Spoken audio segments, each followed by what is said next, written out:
Welcome everyone to the October 19th, 2022 regular meeting of the San Francisco Elections Commission.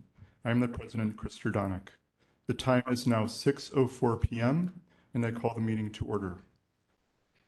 This meeting is being held in person at City Hall, room 408, 1 Dr. Carlton B. Goodlett Place, San Francisco, California, as authorized by California Government Code Section 54953E and Mayor Breed's 45th supplement to her February 25th, 2020 emergency proclamation. It is possible that some members of the Elections Commission may attend this meeting remotely. In that event, those members will participate and vote by video. Members of the public may attend the meeting to observe and provide public comment at the physical meeting location listed above or online. Instructions for providing public comment are on the agenda. In addition to participating in real time, interested persons are encouraged to participate in this meeting by submitting public comment in writing by 12 p.m. on the day of the meeting. Before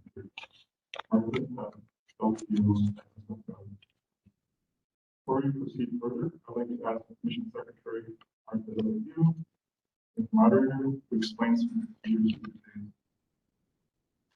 Thank you, President Jordanic. The minutes of this meeting will reflect that this meeting is being held in person at City Hall, room 408, 1 Dr. Carlton B. Goodlett Place, San Francisco, California, 94102. It is possible that some members of the Elections Commission may attend this meeting remotely. In addition to participating in real time, interested persons are encouraged to participate in this meeting by submitting comment in writing by 12 p.m. on October 19th, 2022 to martha.delgadillo@sfgov.org. It will be shared with the Commission after this meeting has concluded and will be included as part of the official meeting file. Public comment will be available on each item on this agenda. Each member of the public will be allowed 3 minutes to speak. Comments or opportunities to speak during the public comment period are available via phone by calling 415-655-0001. Again, the phone number is 415-655-0001. Access code is 24969955133. Again, 24969955133, followed by the pound sign, and then press pound again to join as an attendee. You will hear a beep when you are connected to the meeting. You will be automatically muted and in listening mode only. When your item of interest comes up, dial *3 to raise your hand to be added to the public comment line. You will then hear, "You have raised your hand to ask a question. Please wait until the host calls on you." The line will be silent as you wait your turn to speak. Ensure you are in a quiet location.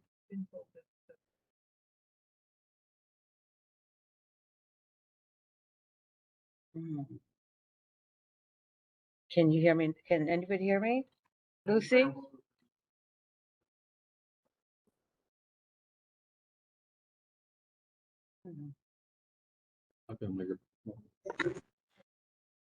Can you hear me now in the public? Oh, Lucy can. Saying that they can hear you. All the mics are on. So, We do that. I'm sorry, which microphone is being used for? for this room. Oh, it's this one. So, It's always this one. They still can't hear me? now they can hear you. Oh, they couldn't hear you. Okay. Let's.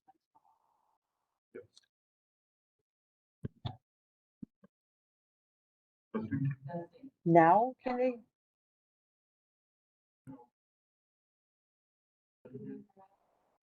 Okay, thank you. I'm sorry about that. I'm sorry to the public.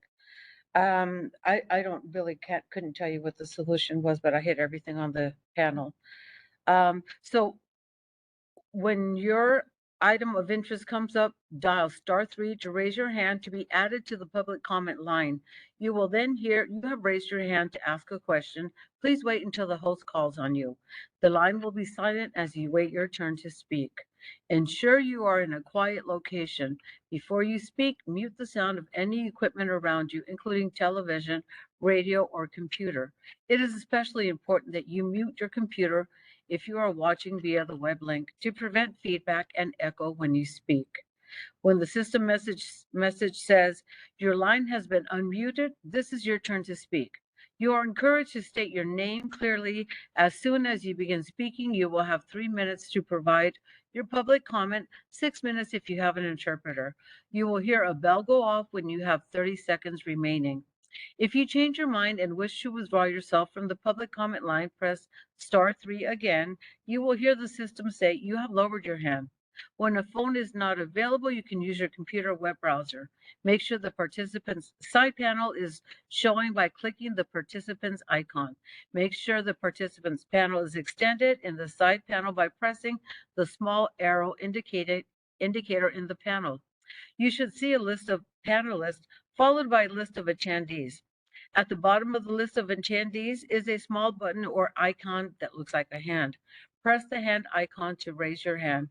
You will be unmuted when it is your time to comment. When you are done with the comment, click the hand icon again to lower your hand. Once your 3 minutes have expired, staff will thank you and you will be muted. You will hear your line has been muted. Public comment instructions are also available on page 6 of this agenda. Thank you, President Jordanek.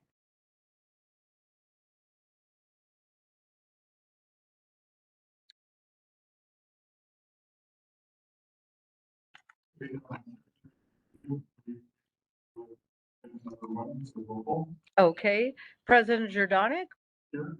Vice President Stone, Commissioner Bernholz, Here. Commissioner Dye, and Commissioner Livosi. And Commissioner, is it Hayden Crowley? Hayden Crowley. Thank you. With 6 in attendance, we meet quorum. I'd also like to make an announcement today. We have a new today. She was appointed by Mayor London Breed this morning. And I also want to note that she was to be called Commissioner Hayden Crowley, but she won't be offended if you forget. That's correct. Would you like to introduce yourself? Hello to everybody. For this commission. Here. Business and I am.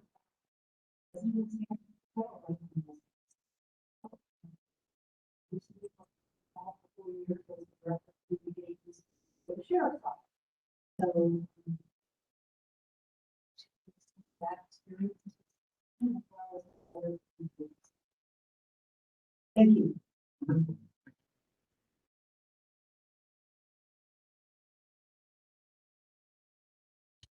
Okay, so let's move on to item number 2.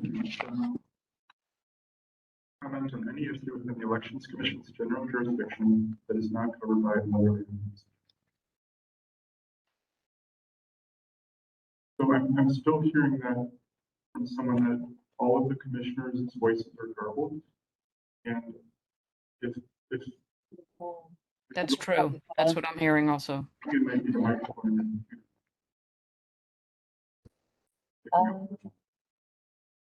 I have all the microphones on. What, Yeah. what were you suggesting? I'm sorry, President Bernal. Well, I'm saying, I'm not suggesting, I'm just making an observation that we call these systems. Yeah, maybe we should just call. Yeah, I'm going to call.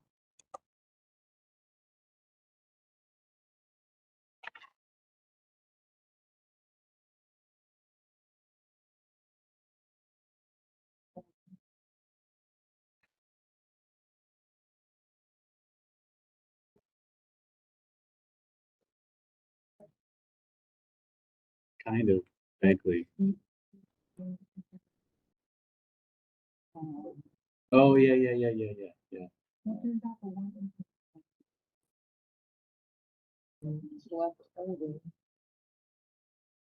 Yeah.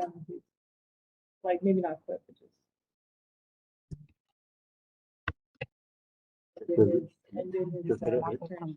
For further remote experience, you got site.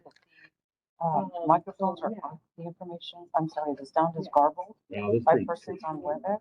Well, they had chosen the third day. It sounds No, horrible they had chosen the right now. Wednesday before the election. That's I good, have better. all the microphones are on, ADA's So on, now public like, on. Yeah, It's just when the water they you talk, too. everyone We can had hear to me do the- fine, it's when So they talk. now we may just be the one. They'd like to work on a certain project. I They're do just now, like- The one intern that I had told, like. it was not before. Oh, that's so weird because I thought the one for the clerk was the one They- that was in front of me and everyone could hear me fine on that. Yeah. Can you guys talk into your microphones, please?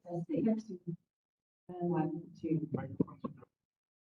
Yeah, no, we want to see it. Can you, let me ask, you know what? Hold on for 1 second, please. I know who to ask.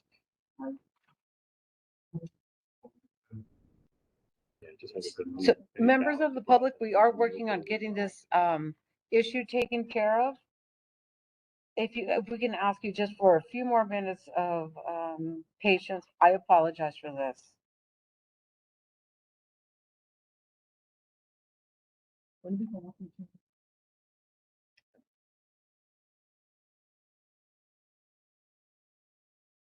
Yeah, mine is like. I'll be up here. Understand? You're supposed to give Don't up. you understand? It's I'm gonna like contact our registrar. complain about art. Yeah. If anyone is online and can hear me, can you please tell me if you heard when the commissioners just spoke? But Lucy, you're a panelist. No, we can't hear the commissioners. You still cannot hear the commissioners? No. Okay, okay, so we need help, please. Oh my God, what do you need all these? No, no, Yeah. still, For my ballot. yes, well, yes, it is. Huh? I got mine like two. How many cards did you have? I haven't opened it. But my Oh, husband- my goodness, okay, my if you can husband is like, check it out for us, we'd really appreciate it. I'm "This is sorry. first time voting?" Okay, thank you. I thought that your first time had to go on the first time. It might be a WebEx issue Never. No, or a change. no Only- wonder that's what I was voted for. No. But the only thing is like it's when you're new. Yeah, we've come a long way on the WebEx. You still go in and register and get a copy. That was the one thing you're doing. But that- No, he's really excited. He's really. Literally? Yeah, I mean, he's my son. And. I'm saying, yeah, registered on it. So, that was different. He like registered on. People do- I know that people do it. People do Should have it. got an email. But he checked it. Most like uneventful. Secretary today. Yeah. Same thing. Yeah, it all text. The white background with text. Yeah. So they were like, oh. I was like, yeah, they're not gonna send something saying I love that. Yeah, yeah. Thanks for Yeah. it. Yeah. Where was the ceremony? Well, draft person. It just happened when? This year? It's still drive through? July. Wow.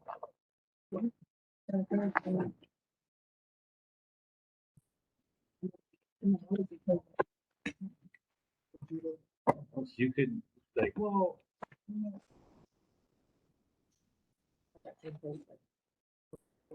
Nothing. She's like, you should have been doing it. And so, my wife was just like, is it fucking? Or a kid who came along. But I've been to 3 other ones. Mhm. My mom, my brother. They open though with the theater One of them was in my sister or down there in what, Battery Street? in California. Oh. Calvin, oh, up there up on the hill, on Knob Hill? I didn't know that. Okay. Well, this is like literally in 1990. She was pregnant. Oh, okay. Yeah, like early 2000s. Because we used to go out to all the ceremonies for COVID. And they're always over at Thank you. the Fox Theater over there. Like there. So my mom Took this one off there. So we read people over there for years. Yeah, yeah. But Yeah, that, no one was there. Huh. They just gave him like. Oh, no, No, they didn't give him. Oh yeah, the Santa Clara Red Yeah, Star. so this like, this needs to be was one of the things you got. on right there. were they there? Or were they just? And you gotta turn this one. Okay. Any members of the public, if you can tell me if it's working? We need to, testing, 1, 2, testing, Commissioner speaking. That can be heard, yes. Mike said he can hear us. Probably also mute this one, because you got your mic next to this one. I know, I said you're famous. Okay.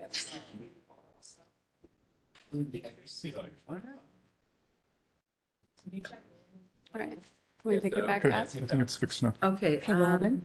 someone's raising the, oh, we got a final. The final version, the word Sorry. version of your Is it last recording? plan. Okay, everyone, thank you for media services to help us sort out the issues. So I believe our audio is functioning correctly now. So Secretary Delgadillo, can we move on to item number 2, general public comment? Public comment on any issue within the Elections Commission's general jurisdiction that is not covered by another item on this agenda.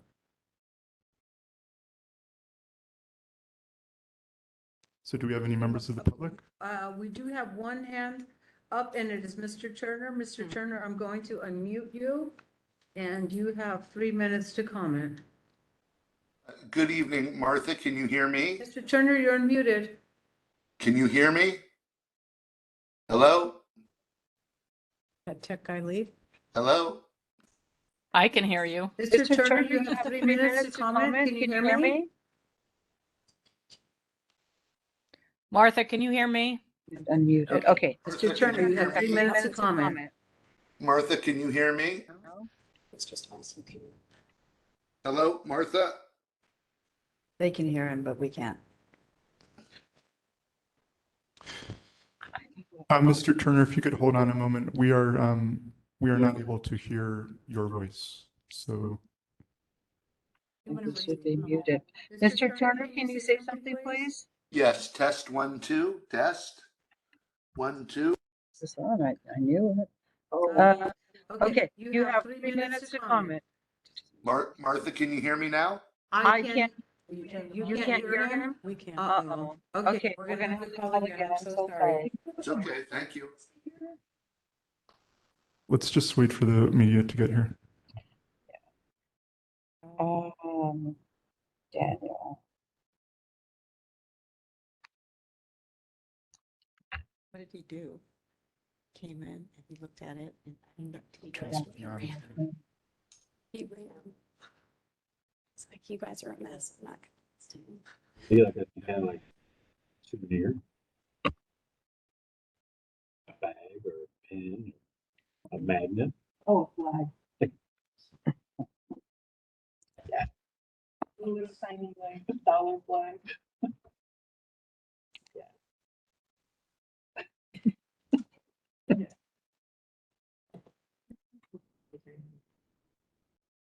And that natural. It's a curve. It's.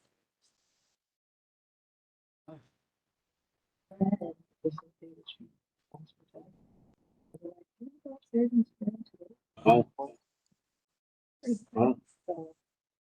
She applied for a passport the next day. oh, Got it. Text him. really? Because even for. Daniel. Oh,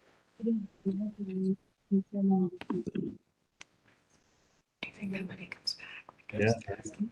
If you could, please. Your name is Raul. Oh, Roland, okay. Thank you, Roland. And, so sorry. Thank you. Bye.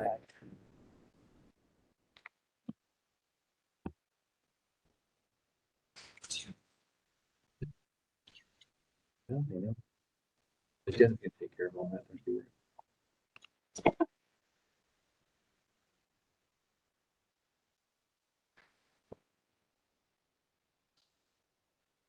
That black girl, black girl.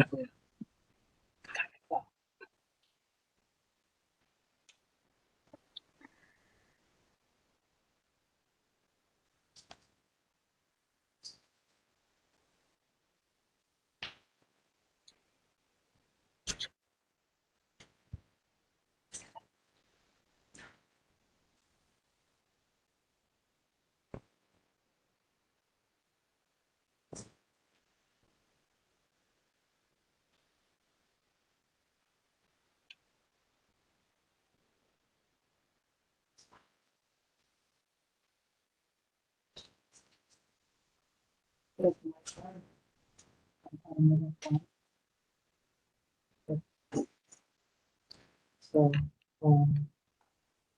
when I dated.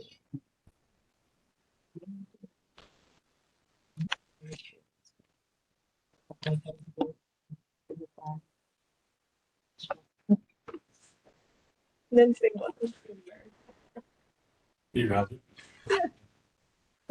and we grab the flag and say, put on the flag.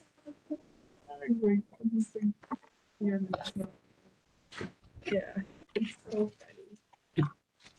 Okay, thank you everyone for your patience. We're still waiting for the audio people to get here to help sort out why we are not able to hear the members of the public online.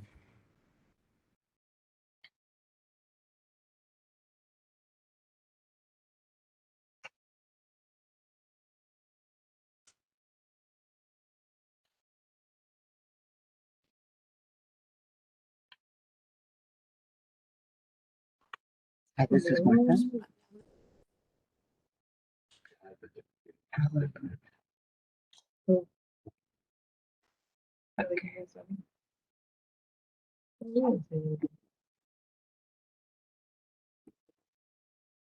Thank you so much. Okay, thank you. Okay, thanks. Bye. You need to go do something. We're sending us up. Oh, no, it's not that simple. There's all different departments. Yeah, I have my phone numbers here. Okay. Thank you. I have never worked out your speaker. Close to my speaker. Oh, I see what you're saying. We gotta change. Oh, you're going through the list. Did you Google it? Shape the ideas. Exactly. What's the word? Sorry. I was like, There's some audio. Sorry. I was reading the news. the elections office on fire? That's how fast John Brady was, Robin. No, it's not about San Francisco. I wouldn't know.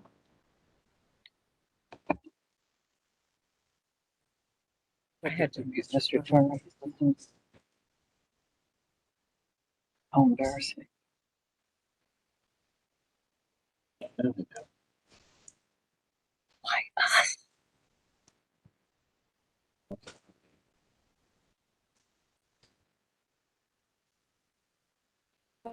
Would you mind turning off the audio on your, because I think there's an echo.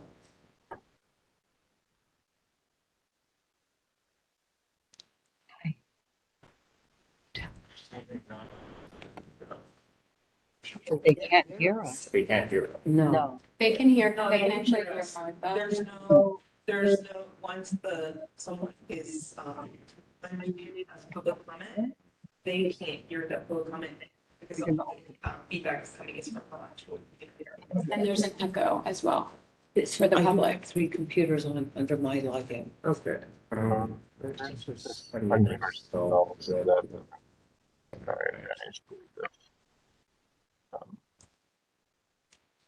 Ourselves, so there's.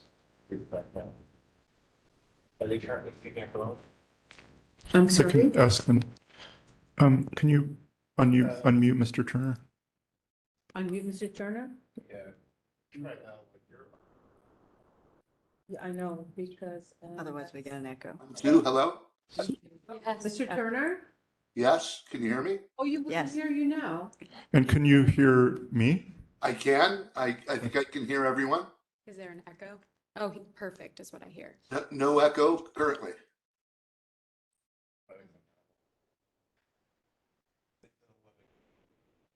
Yes.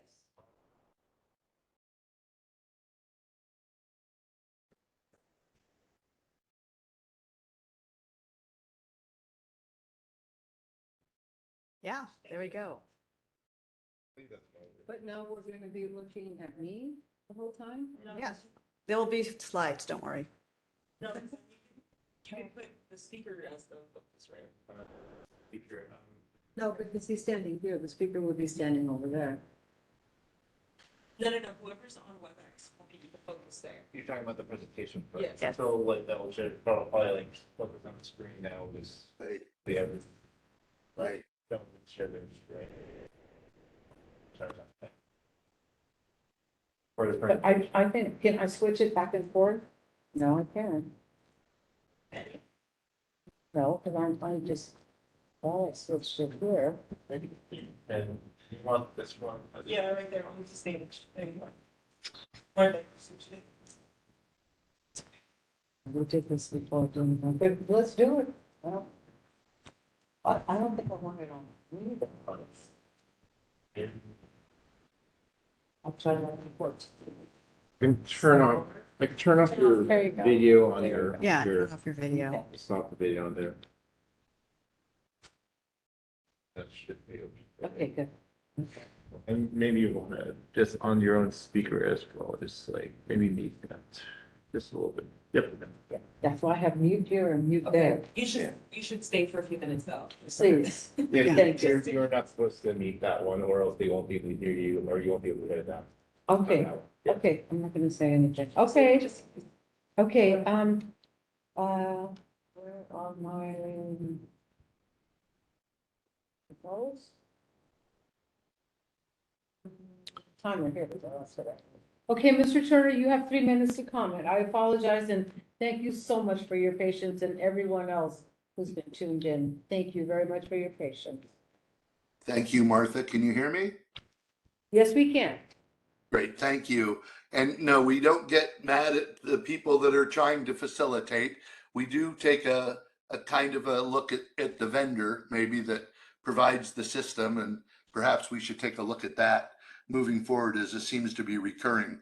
But thanks to everyone for being here tonight. I wanted to welcome the new commissioners and just give a little background framing. As some of you know, certainly, and hopefully all of you are aware, we have been focused for the last 15 years on moving forward open source voting in California. There are some heroes that have been involved just to frame the issue. A fellow by the name of Ronnie Duggar back in the late 80s started speaking to the federal government about the issue of software. And then more recently, from UC Berkeley, Henry Brady and a fellow by the name of Alan Deckert really moved the issue forward. In the year 2000, there was something called the Deckert design created, which was an open source ballot printing system.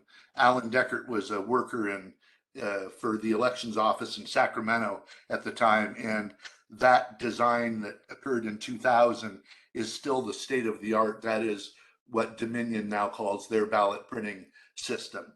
And so that design was actually 15, 20 years old when finally it became implemented.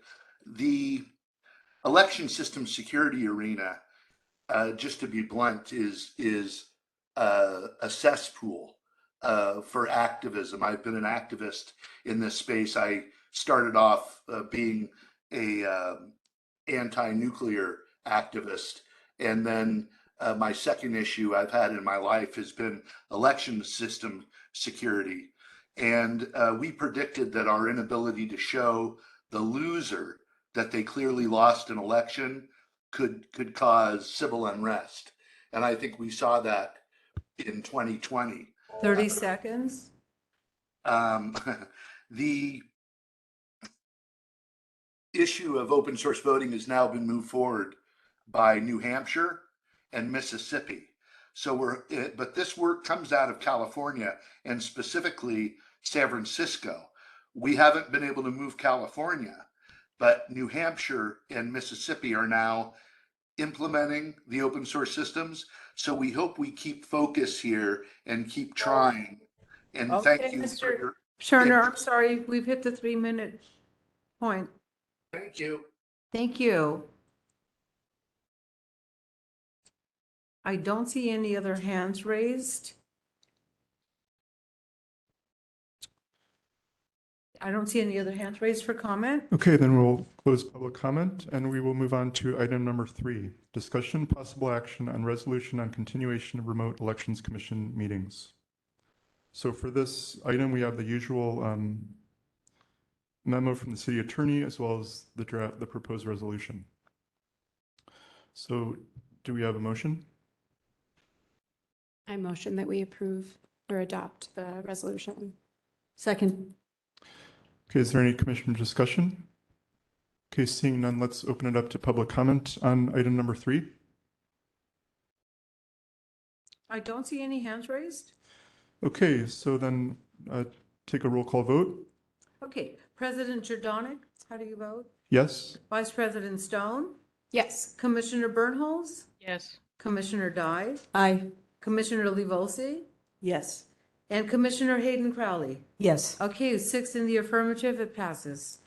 Okay, great. Let's move on to item number 4 then. Approval of minutes of previous meetings. Discussion and possible action to approve minutes for the May 18th, 2022 Elections Commission meeting.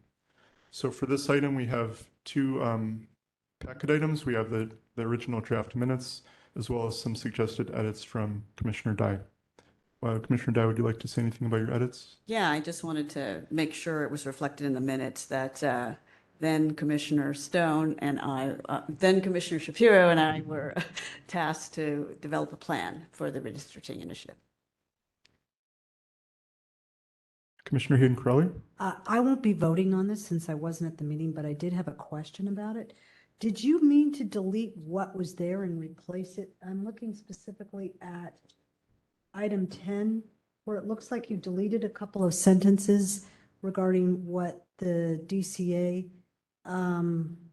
exchange was, and then added what you added the paragraph on this. Did you mean to delete this, or is this in addition to? I used track changes, so let me just quickly look at what I did since it's been a while since I looked at it. But probably I did intend to replace it. Let's see.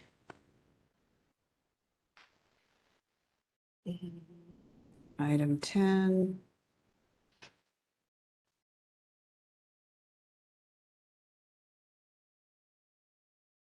Oh, those were just extra spaces. I was just. Oh, just spaces. Okay, I'm sorry, because it looked like you were, I couldn't tell. Yeah. I apologize. Okay, so you're just looking to add. Yeah, that's the main. Okay, thing, and I thank you. clarified a couple of Thank you. things. Okay, and Deputy City Attorney Flores, so this issue of abstaining has come up in the past, and my understanding is that people are not allowed to abstain. Is that? We could vote on Well- allowing it, right? Yeah, so under the sunshine, I was just looking that up right now, actually. I do believe that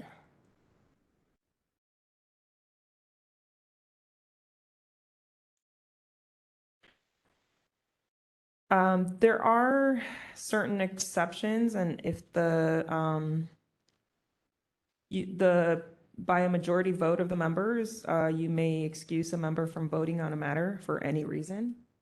So you may excuse, so it's your prerogative what you want to do next. Yeah, so we have the option of entertaining a motion to permit Commissioner Hayden Crowley to abstain, or we can, or you would need to vote. Require that, okay, can I restate why I'm abstaining? Sure. I was not present at the meeting, so I don't think it's fair for me to vote. Okay. I have a question. We're voting on her abstaining on this matter only. Well, if someone wants to make a motion, we would, yeah, it would just be for this one item. Yeah. Does anyone have any concerns with this? Otherwise, I'm happy to motion. I motion that we allow Commissioner Hayden Crowley to abstain from the minutes discussion. Sorry. Okay, so we have a motion and second. So before taking a vote, we need to take public comment on this item as a whole, take public comment on the item as a whole.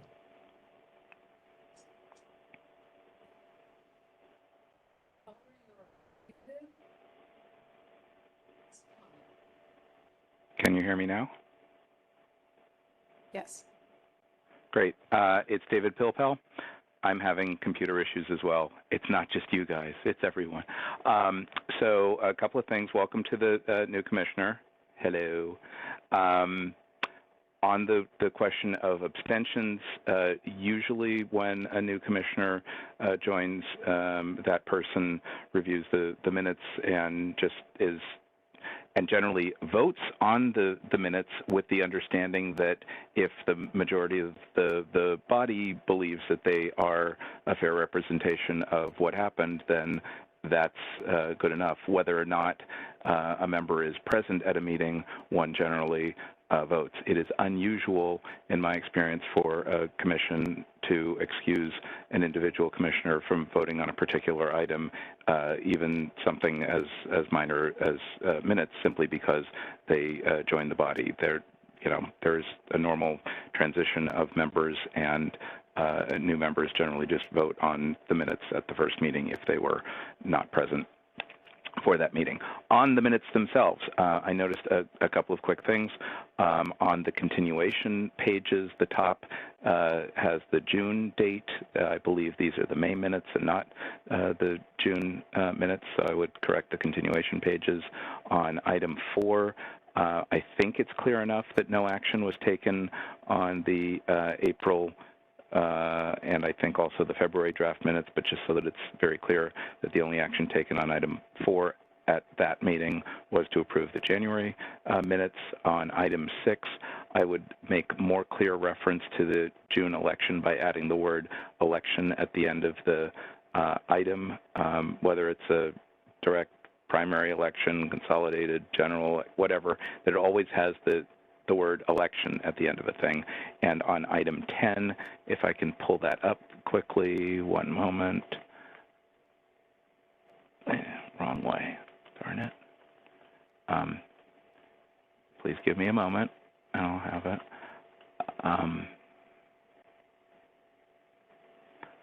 On item 10, there was something, on my public comment, introduction of charter amendments at the Board of Supervisors for the November, I would insert 2022 election. And and just one more thing, not on the minutes, but on the previous item, because I couldn't get in time, there's a typo in one of the paragraphs towards the end.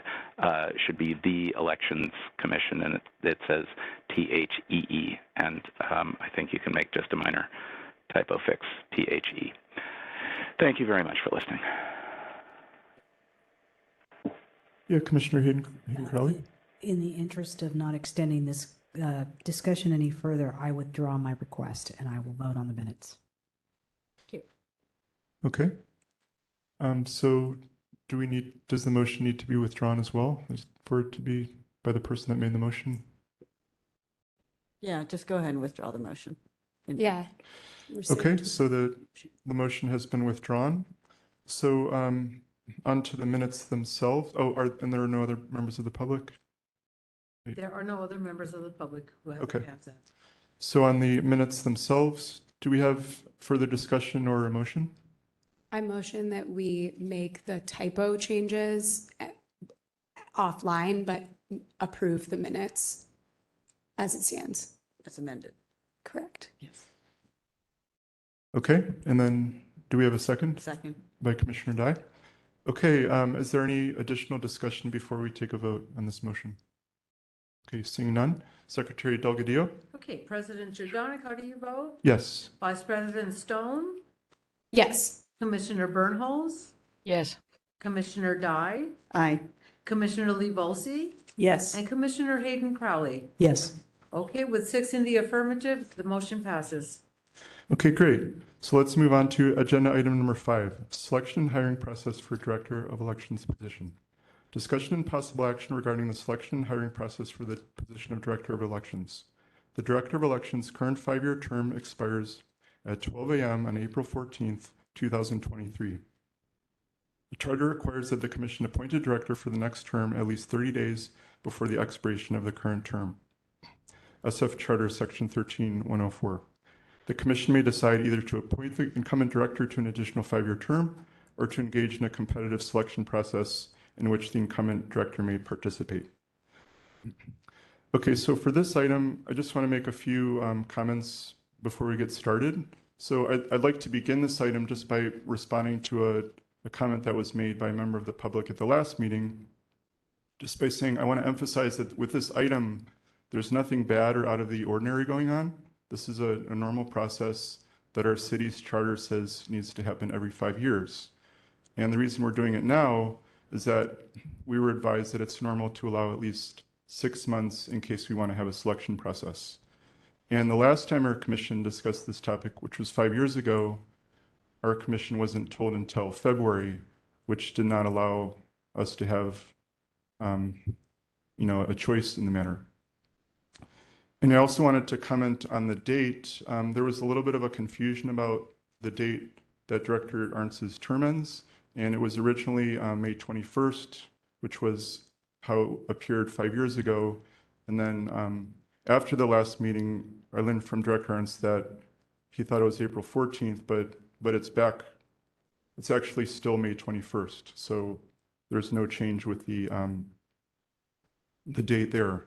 So just kind of working backwards 30 days from May 21st, that 30 days before May 21st is basically 6 months from today, just so people have an understanding of how much time remains. So for today's item, the purpose is primarily for us to learn about the selection process, what the process looks like, what sorts of options we have, and to give ourselves a chance to discuss that. And we also have an invited speaker that will help us in that discussion. And I also want to thank Deputy City Attorney Flores, as well as Deputy City Attorney Rossi for their advice on this topic. And I did meet with them yesterday just to kind of understand more exactly, the types of things we're allowed to talk about.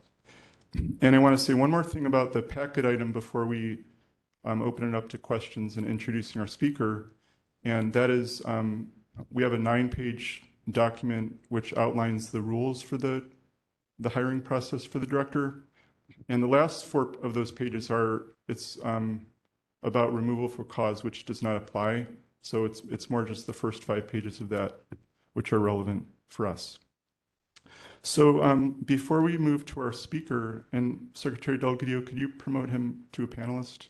I already have. Okay, so I want to give the commissioners a chance to ask any questions before we get started with his presentation. Okay, so he is, I see. Okay, so I do see Shawn. And he is already promoted. Shawn, you can present. Well, we're going to wait just a moment before he starts speaking, but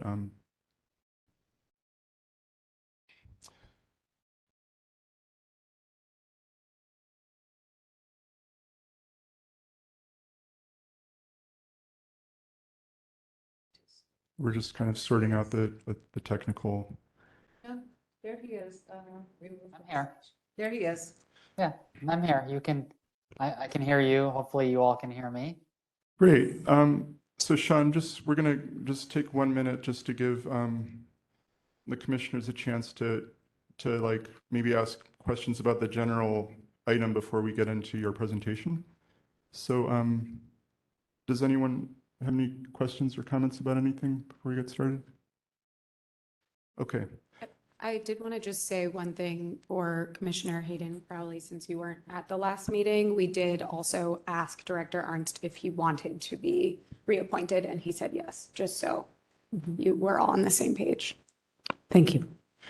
Okay, so I want to thank DCA Flores and Rusty for arranging for our speaker to attend, and I want to extend a very, appreciative thanks to our speaker, Mr. Shawn Sherburne. And he is going to be giving us a brief presentation over WebEx, and then we'll have an opportunity to kind of talk with him and ask questions. So thank you very much, Mr. Sherburne. And would you like to get started? Certainly. Good evening, commissioners. President Jordanic, thank you for inviting me. And just before I get started, will you be running the PowerPoint on your end, Martha, or should I run it on my end? Or is it even necessary? I think if you could share your screen, that would be ideal. You do have, you have control right now to share. Oh, I'm gonna get fancy here. So And yeah, and your slides are also a part of the packet, and they're available online for people that are at home. For old technology as well, paperworks. But it looks like I got the slides up and running. Again, good evening, commissioners. Shawn Sherburne. I'm the Assistant Director of Employment Services with the Department of Human Resources. And I have this opportunity, I'm grateful for it, to be able to walk you through the city's process for an executive recruitment. And so with that being said, just want to reiterate, the role of the commission is to conduct a recruitment process to identify candidates for the director position. What's unique about the Department of Elections, say, versus other department head positions is this role is governed by a specific set of civil service rules, Rule 114. I'm sure many of you are familiar with this. I've worked around these rules for a number of years, came to the city in 2012, and have had an opportunity to go through several iterations of this, as well as a number of executive searches with other departments as well. So I come to you with a little, with quite a bit of knowledge around this front. And so really, your role, again, identify candidates, we'll interview and evaluate those candidates, and then select a director. Seems pretty simple, but it is a very complex process.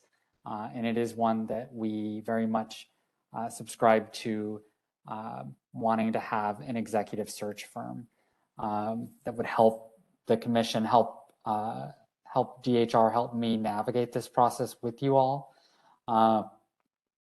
With that said, though, there are options if the commission decided it did not want to move forward with an executive search firm. However, most other commissions and boards do elect to use an executive search firm. Those firms will have a wide network that they can tap into. They'll have resources to conduct stakeholder group meetings, including with this group, individual meetings with commissioners, with the community, and with other stakeholders. An executive search firm is really going to have the ability to enhance the diversity of the candidate pool by tapping into that network. Like I said, they come with a Rolodex of candidates, and I can't underscore enough, also the confidentiality of candidates is also something, because they're not a department of the city. They help promote the confidentiality, but they also help promote a sense that this is a process that is being conducted by an entity other than the city and county of San Francisco, at least an entity supporting you all. I put on the slide that it takes about 16 weeks So about 4 months. This is from the start of the process to actually selecting somebody. I'd say it more likely than not, we've seen these take about 6 months to 9 months, using this as the starting point to actually having somebody in a chair. Obviously, those timelines can be narrowed a little bit based on what kind of outreach the commission decides they would like to take, how long the job would be posted, how many steps in the process. And then also, again, because this commission's role is a little bit different in that at the end of the process, you all are selecting the director. This is very much unlike other commissions where they select a group of finalists, three or more, and then refer that group to the mayor's office. That step doesn't happen here. So it'll shed some of the time that we have in this process. But about 6 months is a good estimate, even on an aggressive time frame. And why is that? From this point, once the commission decides whether they want to bring to bear an executive recruitment firm, we have a group of 5 firms already. We would solicit proposals from them. They would meet with you all. You would select the firm. They'd help put together a candidate profile, who you all want. And very much what I've seen with other commissions is they will meet individually with commissioners and then collectively as well to get a sense as to what this body is looking for in a director. They will, of course, then do the recruitment and outreach. They will tap into their own network, their own Rolodex of names, call people, solicit names from you all and from other constituent groups. They'll review those candidates and then present them to you all. They will do screen downs based on factors that this commission feels is prudent. Is it a certain amount of experience? Is it experience in a large municipality? Is there an education component? Is there other factors working with certain systems and processes that they will weigh into those criteria? And then interviews, vetting the finalists, and then moving forward with an offer for the selected candidates. And I said just a few minutes ago, we already have 5 pre-qualified executive search firms that can support this commission. And we would move very quickly on that front if that is the decision this commission would like to make as to moving forward with an executive search firm. And I promised it would be a short presentation, and indeed it is. So just because it's short on this end doesn't mean that it isn't a long and laborious process to get there, but it's one that we will do in partnership with the commission. So happy to answer any questions. I have a question. Thank you for your presentation. The number one question I had, which I think I may have mentioned in the last meeting, or if not, I intended to, should the commission end up going this direction, would Director Arnst also go through the exact same process, or would it be simply based on us just vetting the new candidates that were vetted through either the recruitment firm or your department? So the commission has a choice. Obviously, they can decide to do another 5-year term with Director Arnst. The other option is if they decide to go through an outside firm, of course, Director Arnst could also put his name into the process as well. So he would have to apply just like any other candidate? Yes. Understood. Yeah, Commissioner Hayden Crowley. Yes, thank you again for your presentation. What do these executive search process, what do they typically cost? And is that a cost that's incurred by the commission? It would be a cost incurred by the commission. I asked our managing deputy director earlier today depending on how many elements of, the commission wants to have in their process and how much outreach, including how much they would like to spend on advertising, probably about $30,000 to $50,000. And how many of these executive search contracts has the city undertaken in the last year? And and can you tell me, if you say there's 3, I'd like to know what the average ramp-up time was between the first day that the decision was made to contract with an executive search firm and then when the individual was hired. Yeah, and I'll work backwards in answering your response. That's where I got that 6 to 9 months number. From this point where a decision is being made to having someone in the chair was about 6 to 9 months. I'm sure you all are aware we've had a number of department head transitions over the last couple of years. So we have tapped into this network of executive recruiters quite extensively. There are 5 other departments that are actively seeking executive directors and department heads at the exact same time. So I jumped from meetings like this to other meetings with other commissions as well.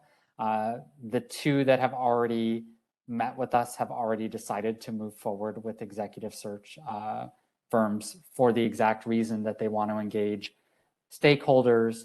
They want to have a robust recruitment and outreach effort, and they want to bring forward as many candidates as possible into their process. Thank you. Are these typically structured as retained searches then? As opposed to contingency searches? I'm not, can you reframe that for me a little bit? I'm not sure what that. Sure. I don't know if this is a thing in the public sector, but in the private sector, there are contingency search firms and retained search firms. So retained search firm, there's usually a flat fee, regardless of whether the search is successful or not, and a contingency is based on whether we like the candidates.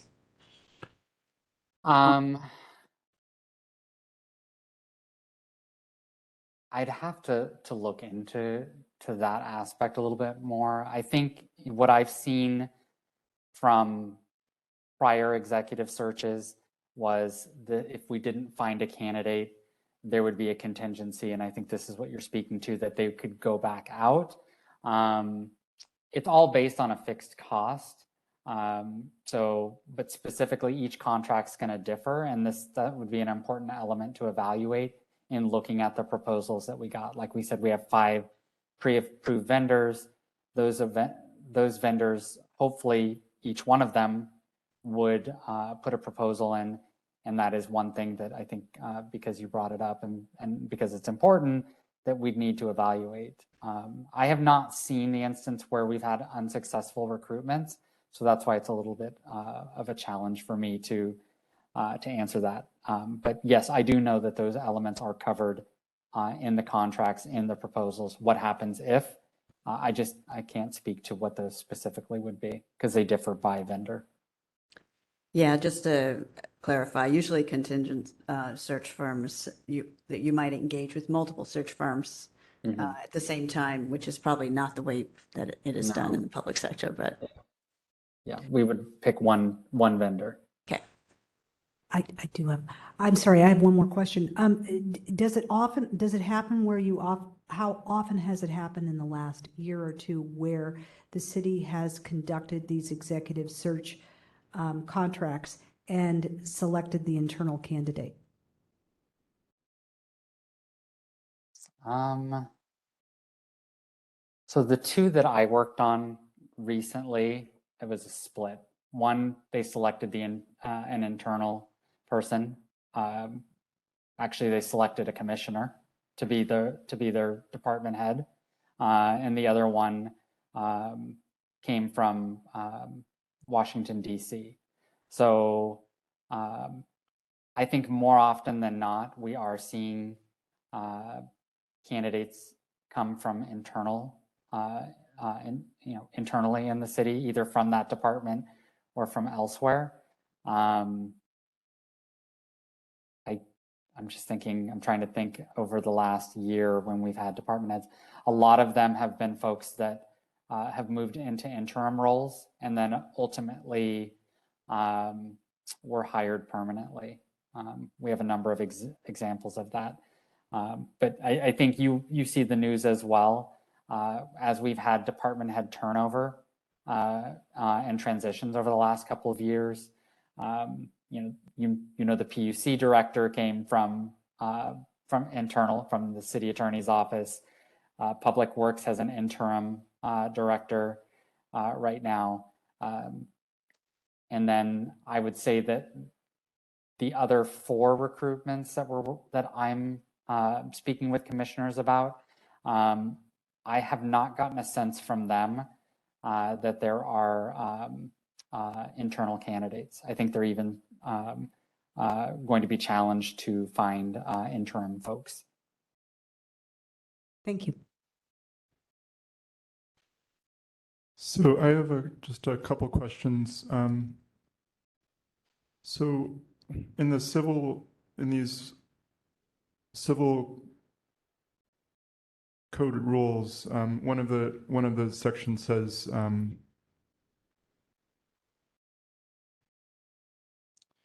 the names of the candidates who meet the requirements of the job announcement shall be placed on the list of qualified applicants in the order of their scores.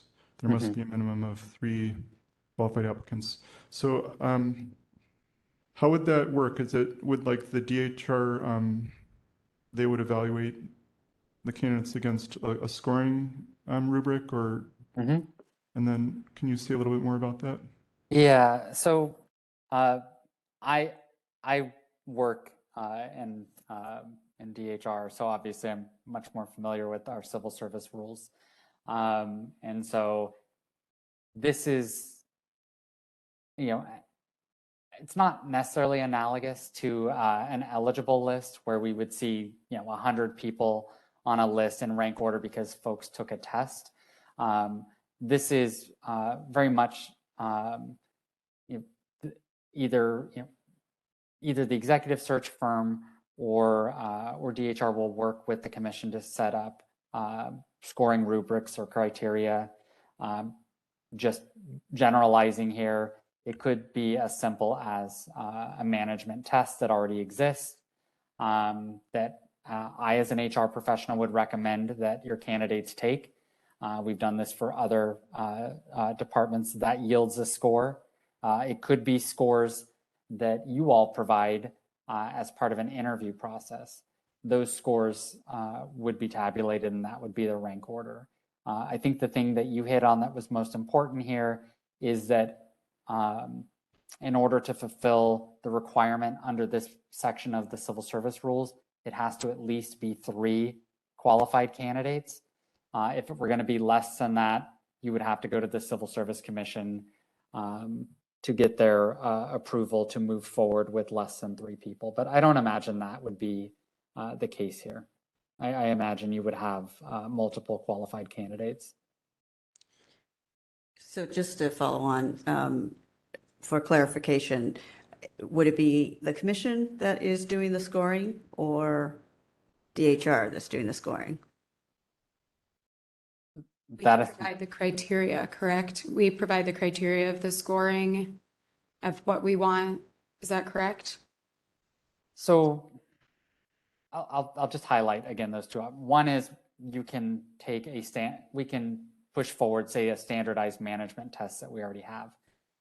We would handle that. The other option is an interview.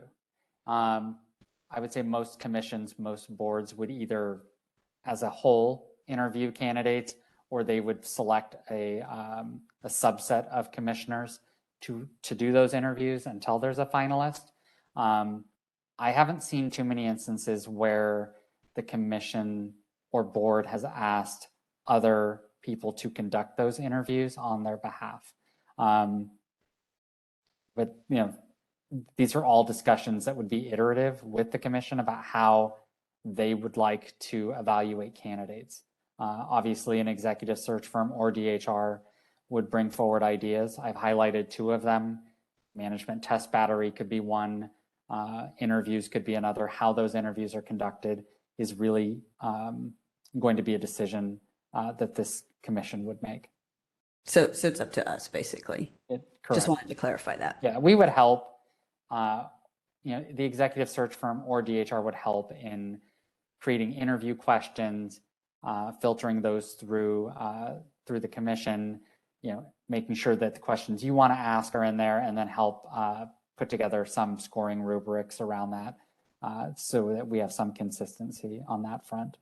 That's going to be standard with any executive search firm as well. Okay, thank you. And then my second question is, one of the topics that has been of interest to the commission, especially this past year, is racial equity. And I was wondering if you could maybe talk about some of the ways that the city uses the hiring and selection process to advance the city's goals in that topic. Yeah, and so as we go through the process, either again with an executive search firm or with DHR, anyone who participates and has a role in the selection process will need to go through the city's implicit bias and hiring training or managing implicit bias. This is true for other commissions I've worked with that have gone through this process. We're going to look at interview questions. Any one of the executive search firms are going to have a plethora of questions that will help assess a candidate's efforts around diversity, equity, and inclusion, which are going to be important for any candidate at this level. So all of these things are going to be brought forward, making sure that the process itself is as inclusive as possible, bringing forward as many candidates as possible and as diverse a candidate pool as possible, and then making sure that as we evaluate the candidates, that we have a DEI lens on that as well. So all of those things would come to bear in this process. Okay, thank you. I see Commissioner Bernholz has her hand up. Commissioner Bernholz. Thank you, President Jadonic. Thank you, Mr. Sherburne, for your presentation. I have two questions. How often is it that a commission or a board that has a director who is in place and interested in continuing in place, do they go through this process? Is this a common thing or an uncommon thing? And my second question is, should we choose not to go through this process, could you just briefly describe the process by which Director Arntz would be offered another contract? Mm-hmm. Yeah.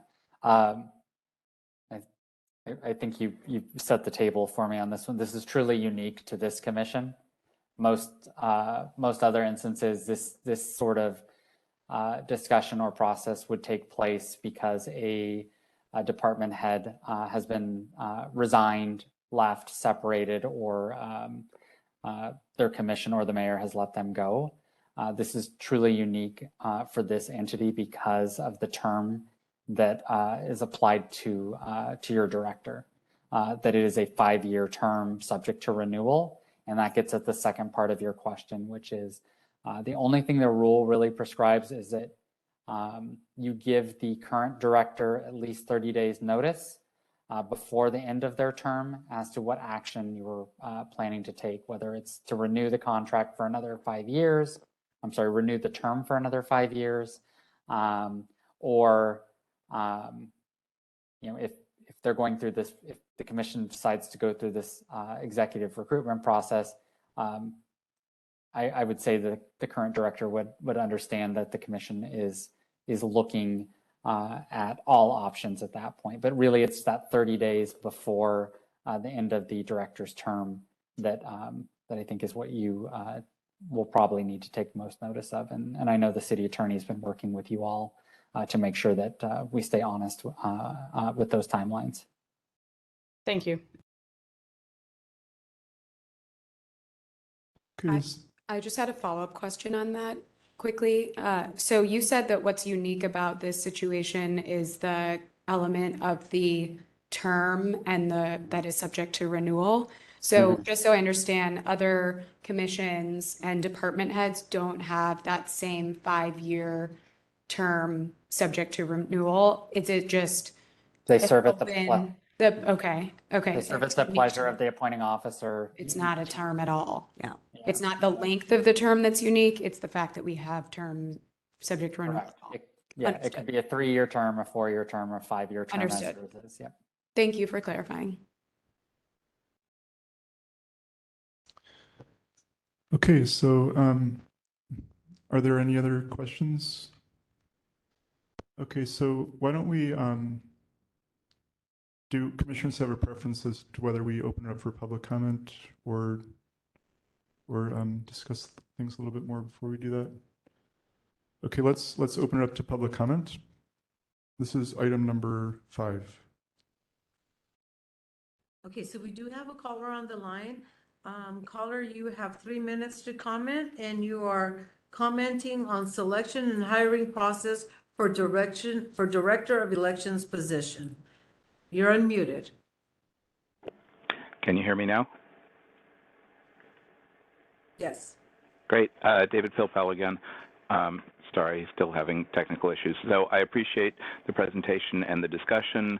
I am aware of at least a couple of other searches underway. I was just advised the other day that the director of the Ethics Commission is leaving, and so I'm sure that's creating more work for Anna and Brad and the Elections and Ethics team, City Attorney's Office, but I'm sure we'll get through all of that.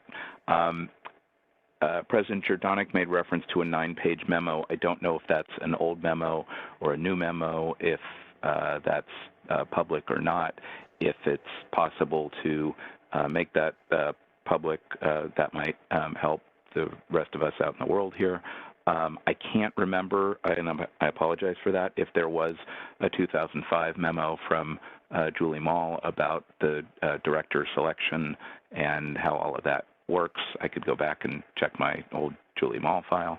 But I think the Commission definitely has some choices to make about what direction to go, whether or not to simply offer the position to Director Arntz or to engage in a competitive selection process. And that's entirely up to you.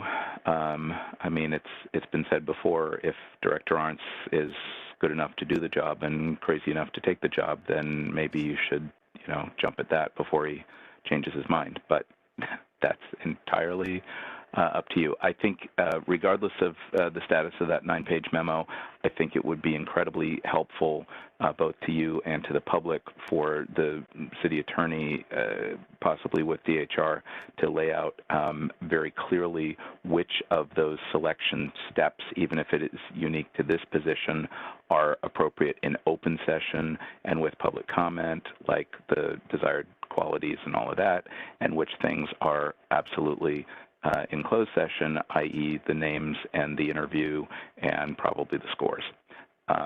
So those are my thoughts at this point about the director selection, and I suspect that this will come back to you more than once in the next 6 months or so. Hope that helps. Thank you very much for listening. Okay.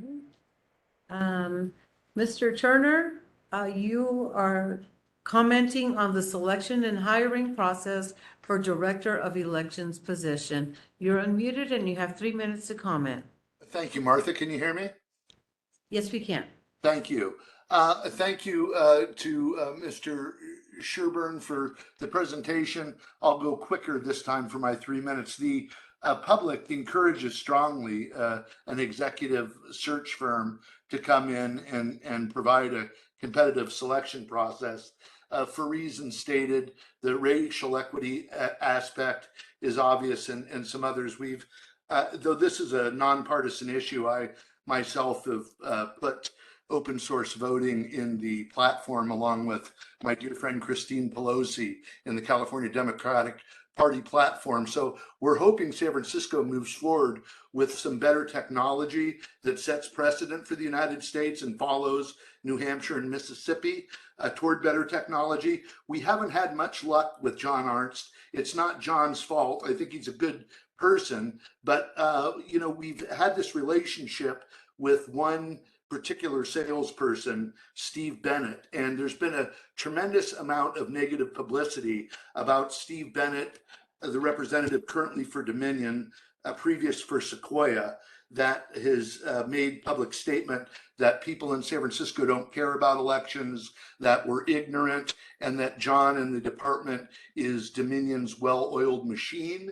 So with all the negative publicity in the press, we think it is beneficial to have an executive search. I know of many people, many women, some women of color that would like to be considered for the position. And it's no offense to John. I just think it behooves everybody to open up the process and let the process begin. So thank you for listening.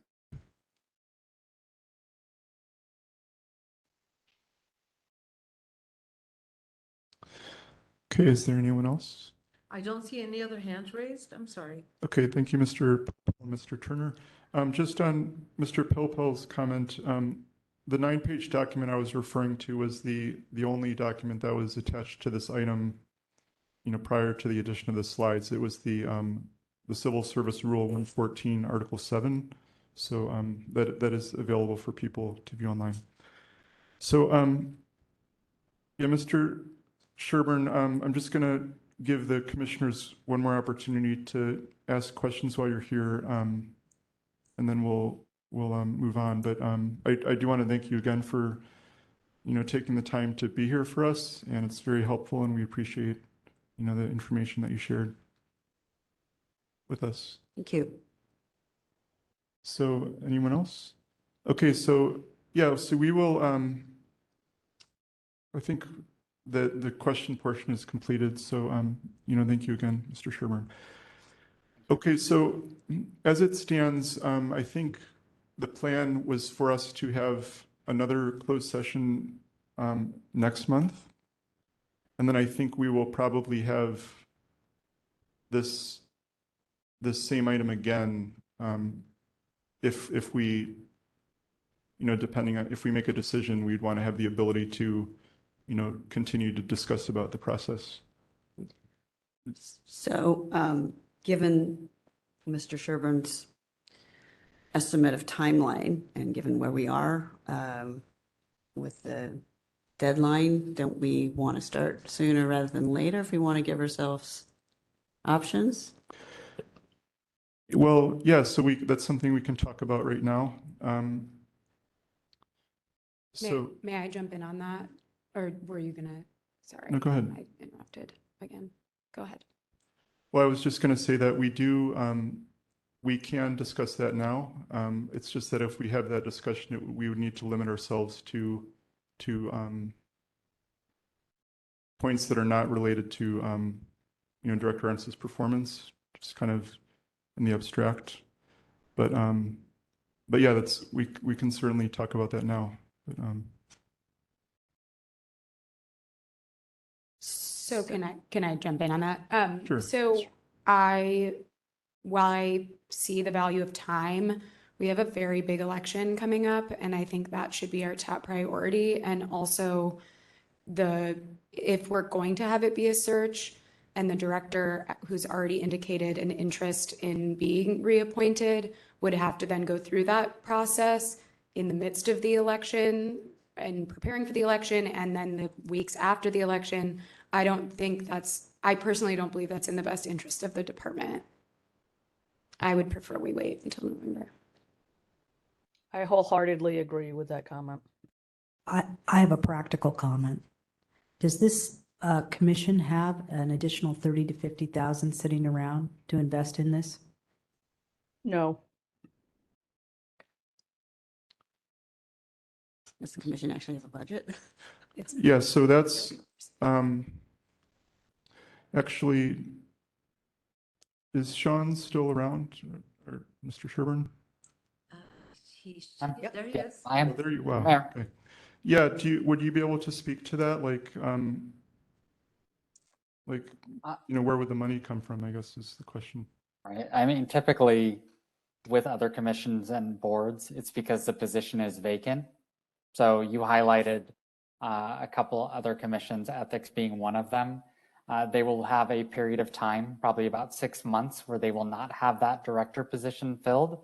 And that's typically where they will fund these efforts. It's the attrition. So in other words, you're saying that the director's position is vacant and so they're not paying out salary and they're saving on that salary, and in that salary they're investing.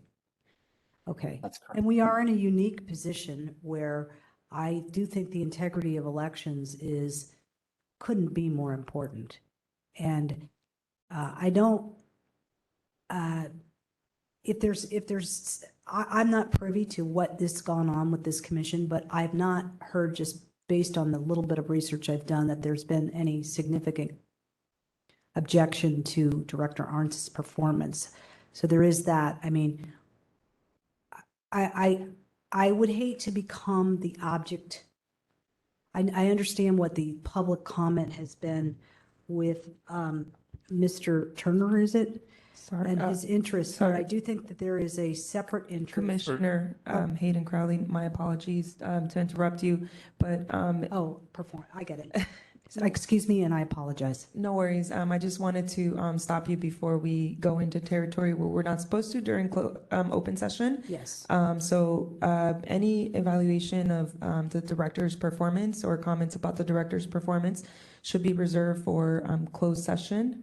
And not during open session. And so I do think that there hasn't been, a decision has not been made to reappoint or not appoint. So I think that is what would happen at the closed session next month.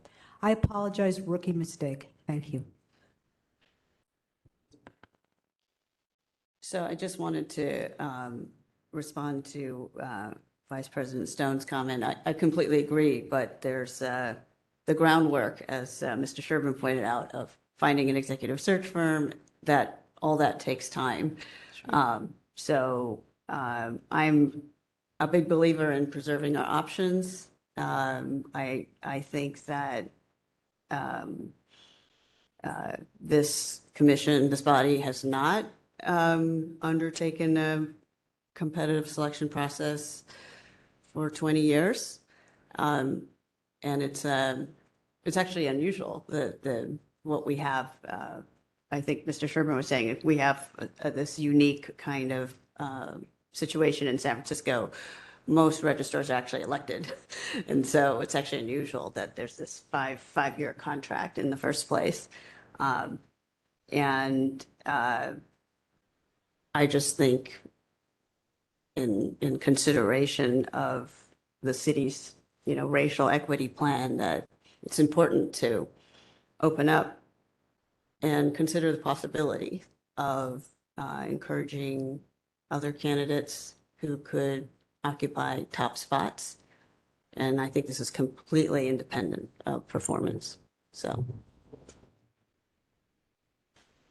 again, I would just be mindful of the discussions you're having, because you have not made a decision whether to appoint or not appoint. And this, I think, was supposed to be informational. Well, we have the option of discussing it as long as we don't, I mean, this is my understanding from you yesterday, but I think we just need to be careful not to discuss anything related to performance, but I think my understanding is that we can discuss the question as long as it's not infringing on that area. That's what I heard from you yesterday. I think the question is whether to engage in a competitive selection process or not. Yes, and I think you could be done. Should be doing that once you've made the decision to appoint or not reappoint. I think it's part of the process of determining if we're going to appoint or not reappoint, though. I know we got into this a little bit last meeting, but I do think that those things are not independent. They're not like mutually exclusive. Well, they could be, is my point, because Sure. we could, I think that's what, I guess to your point, that's it what could we're be, it could be trying to happening in determine. parallel, is my point, right? I guess one question I wanted to pose is just, what is the goal, and what problem are we trying to solve for? Because if it's racial equity, then I think we should talk about that and look at the policies of the department and look at equity from a perspective of who's voting and who's turning out and registration, and are the policies that the department are implementing aligning with the needs of the communities that are often marginalized in our elections. I think if it's, and I'm sure have lots of blind spots, but that's just what I'm thinking off the top of my head. If the other goal is more about wanting to have a competitive process because it's unique, and having more opportunity and competitiveness, I think that's a different goal, that's a different problem. And so it might behoove us as a commission to determine what our goal is in determining this process, because in determining if we're appointing or reappointing, because it is a huge undertaking, obviously financially and time-wise. And I think we just have so many priorities. Is this the top one, or is this the top 3 one? I'm not saying yes or no one way or the other. It's just something I think we should discuss as a commission. Commissioner Brunholtz, you have your hand up? I was simply going to say, I think it would be highly irresponsible for this commission, without any funds, to announce an open search 1 month prior to an election, period.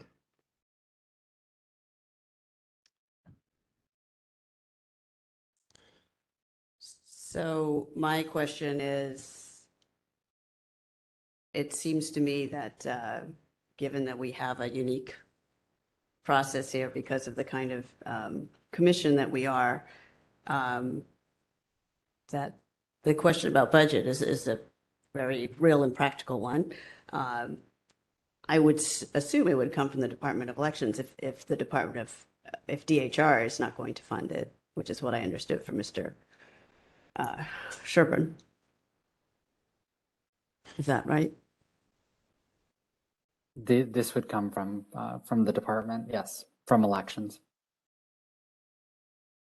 Because we do not, as a commission, have an independent budget. Is that correct? Yeah, that's correct. Commissioner Brunholtz says. I would add that is even amplifies the inappropriateness of this, would be to divert funds from the department's budget, which is woefully underfunded, and we need that money much more for outreach to communities about voting than to position a search like this when we really have no dedicated line item for it. And to push it to do it before an election, when we then be calling on the department to divert funds, would make this amplify the degree to which this is inappropriate, in my opinion. I have a question. We are exploring, so I think it's a valid question for us to ask where the money would come from if we were to do this. The decision hasn't been made. And so as a new commissioner, I was going to ask that question, where, if this decision was to be made, where would the money come from? And, excuse me, is the budget such that it would allow this process to go forward without harming the process of elections for the city and county? That's the information I would like to know, but we're exploring, is my understanding.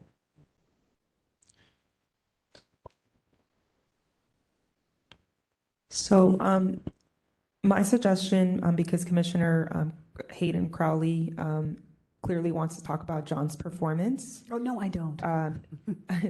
Well, I'm saying that in order to make a decision, John's performance is tied to it.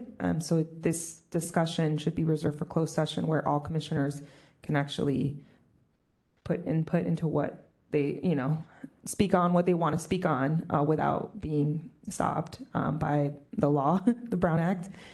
So that is why my suggestion is speak on this during closed session as it is tied to Director John Arndt's performance.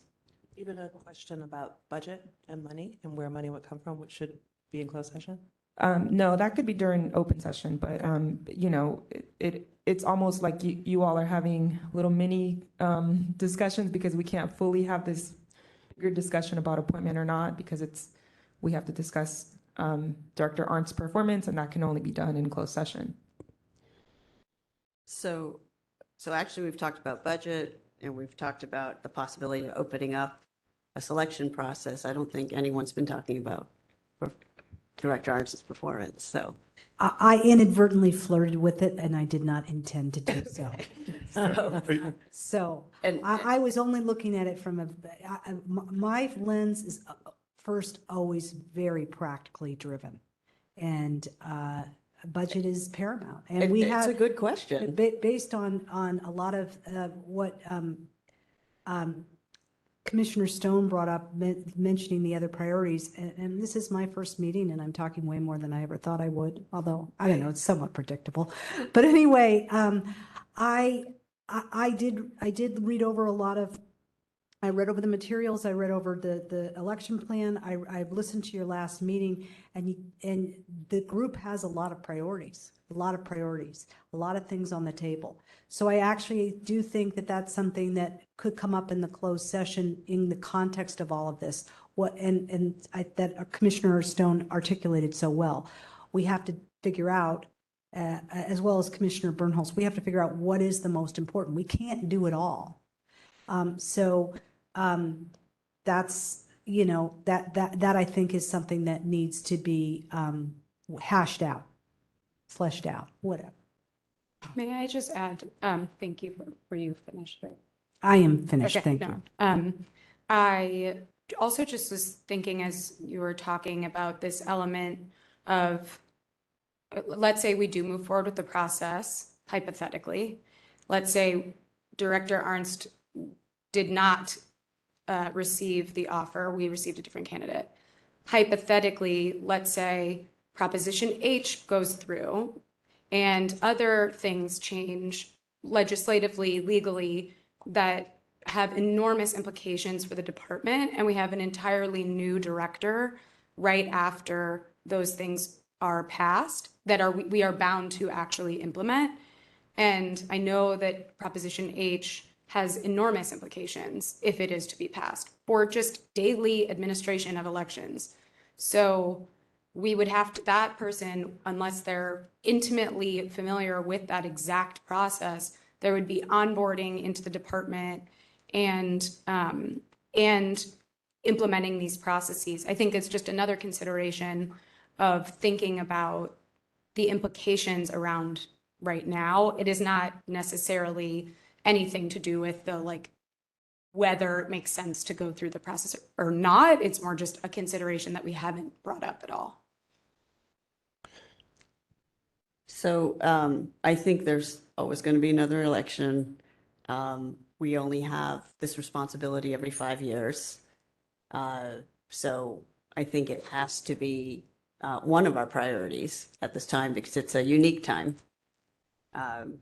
Once we're past a certain window, it won't be possible for us to make a different choice. I'm also concerned that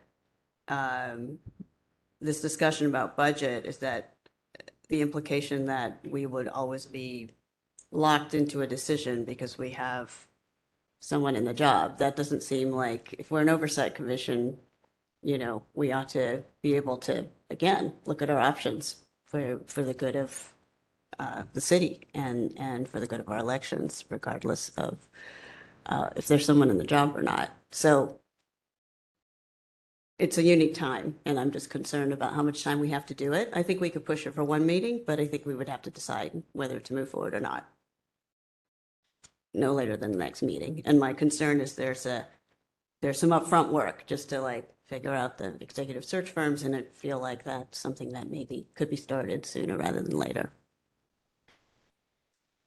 My personal feeling is that there would be an investment, no question, but it's an investment that hasn't been made in 20 years. And so if you look at it that way, it's not that much. It's a lot less than searches in the private sector, I can tell you that much. I guess, I mean, one of the things that's running through my mind is that, you know, the charter was written to have this process every 5 years. And it doesn't make sense to me that it would be written there if it's not something that could actually be done, like practically. So, you know,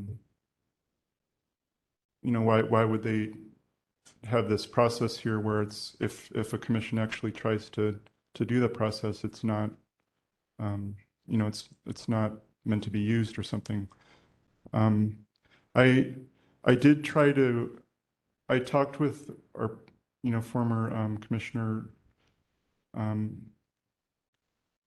Becca Chapel back in June to see if we could start discussing this, because I was concerned that if we didn't have enough time, and you know, got pushed back some months. And I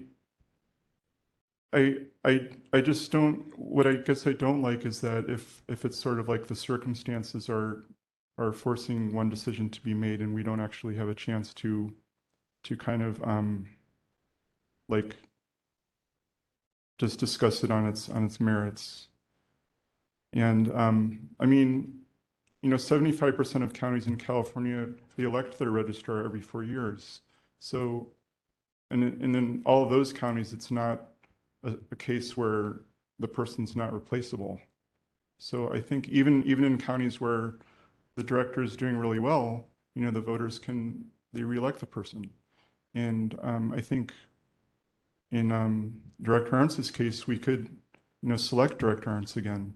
So it's not, you know, engaging the process as the charter has outlined is not saying anything. It's not about the current department. It's just we're doing a process that was prescribed in the charter, and we haven't done it for 20 years. And I think it could be useful to go through the exercise and to see, you know, if it makes sense. As far as the budget issue, I think that's something we could look into between now and the next meeting. I know there's a lot of money in the city, and I mean, you know, 30 to 50,000 doesn't seem like much to me relative to, you know, other things that we've worked on. But I do think that, you know, based on what Mr. Sherburne said, you know, it takes 6 to 9 months. We're already at 6 months now. If we lose a month without doing any more legwork,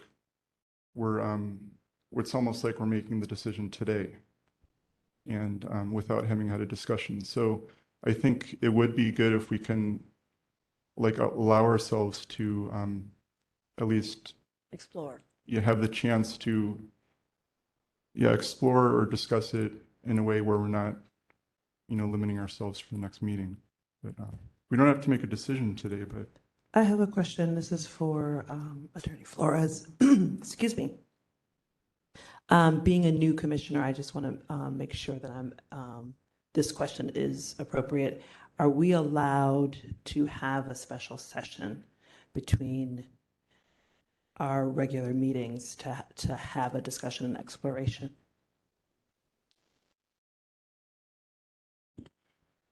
Yes, you can always call a special meeting. It has to be, I believe it's 14-day notice.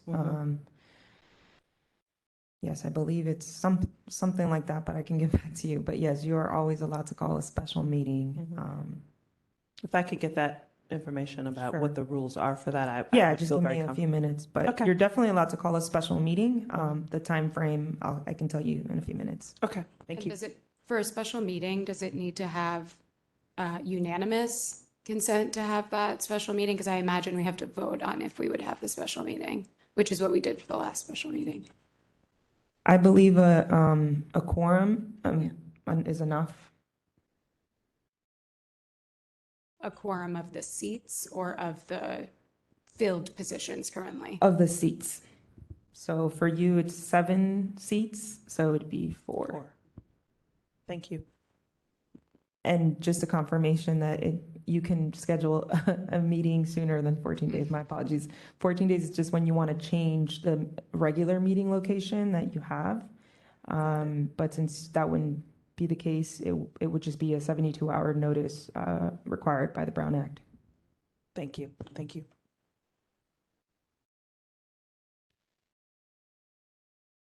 So can we assign President Jordanic and Vice President Stone to at least start the process of looking at what Mr. Sherburne has in terms of executive search firms, looking at budget issues? I would be happy to help with that. I think in general, it might be worth a conversation on the commission about our budget in general. Just thinking about budget, because us pulling funds from the department, I think probably we all would agree it isn't ideal. And if we can, in some way, ahead of the future budgeting process, propose an independent budget that we can, as a commission, utilize and prioritize, I think that could be a larger conversation of value as well. I would just like to make a comment. I think the reason I asked the question of Attorney Flores is to see if this was a possibility, because I think it would behoove us to make a decision before that work goes into effect. The only concern I have about the special meeting, which is why I asked about voting, is given how much is, like, the election is in what, 2.5 weeks, 3 weeks? And personally, I'm really focused on that. And I understand the concerns regarding timing, and I am actually very supportive of those concerns, but I personally feel that my responsibility is to the administration of the current election more so than this topic. I am happy to help explore and support, but if we were to vote on having a special meeting, I think I would probably vote against it. And so just to clarify, under the mayor's emergency declaration, you are able to call a meeting within 24 hours, like we did for in April. So, thank you.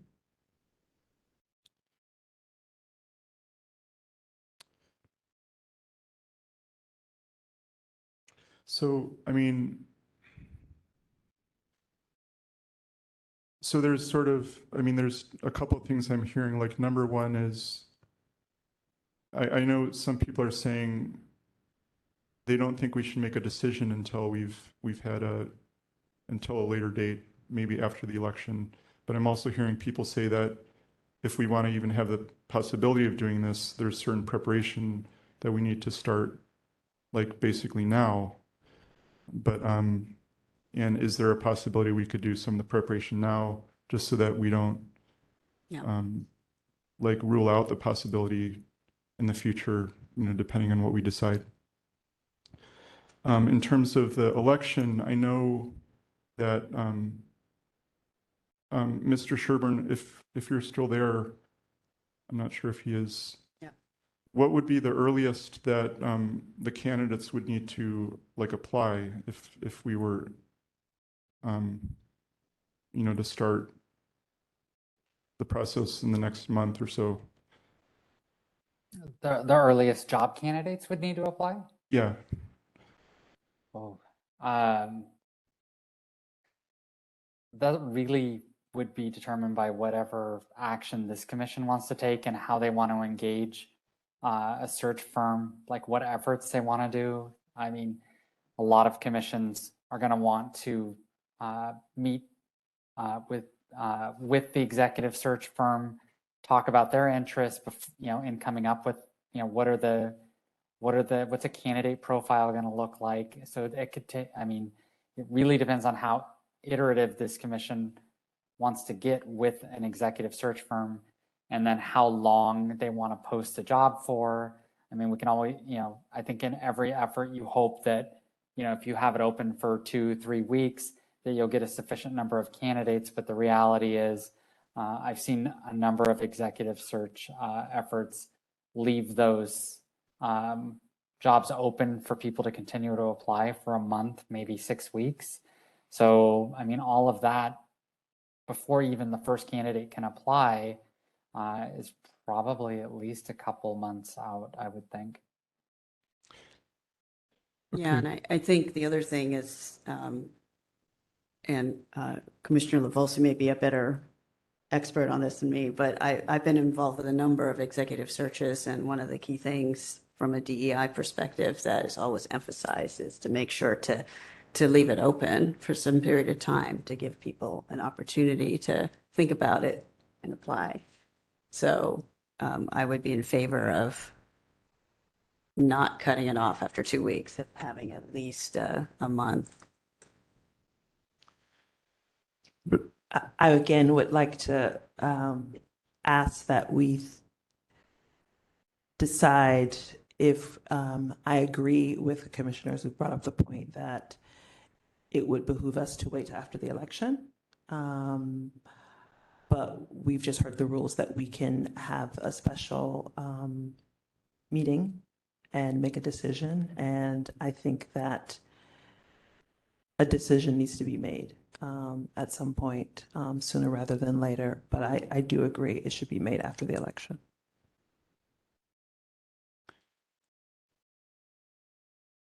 Okay. So, so I guess maybe what we could do is we could have our closed session in next month's meeting, which will be after the election. And in the meantime, I mean, I can take it upon myself to do some research into the budget issue to see if you know, what options there are there, and which will help inform our decision next month.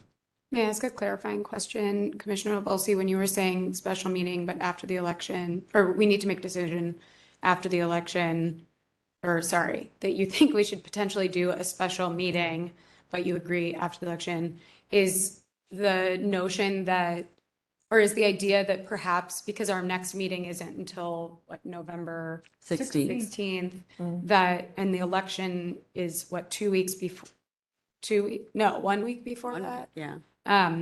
Is the idea that it would be like a special meeting prior to our general meeting, so that going into that general meeting, we've already come to a decision?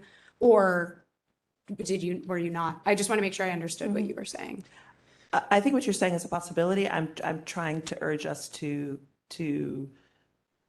move forward and make a decision. I think we've discussed it, in my opinion, enough, and I want to engage in a fruitful discussion where a decision can be made. Got it. Thank you for clarifying. Okay, so I think we can push it one more meeting, but not more than that. yeah, so okay, I think we know what we need to do now. Is there any last comments before we move on to the next item?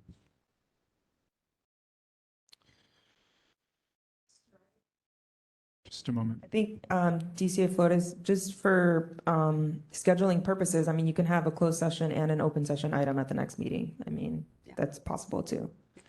So we don't have to meet right before Thanksgiving. Okay, so thank you, everyone. Thank you again, Mr. Sherburne, for all your help. So let's move on to item number 6, Redistricting Process Initiative.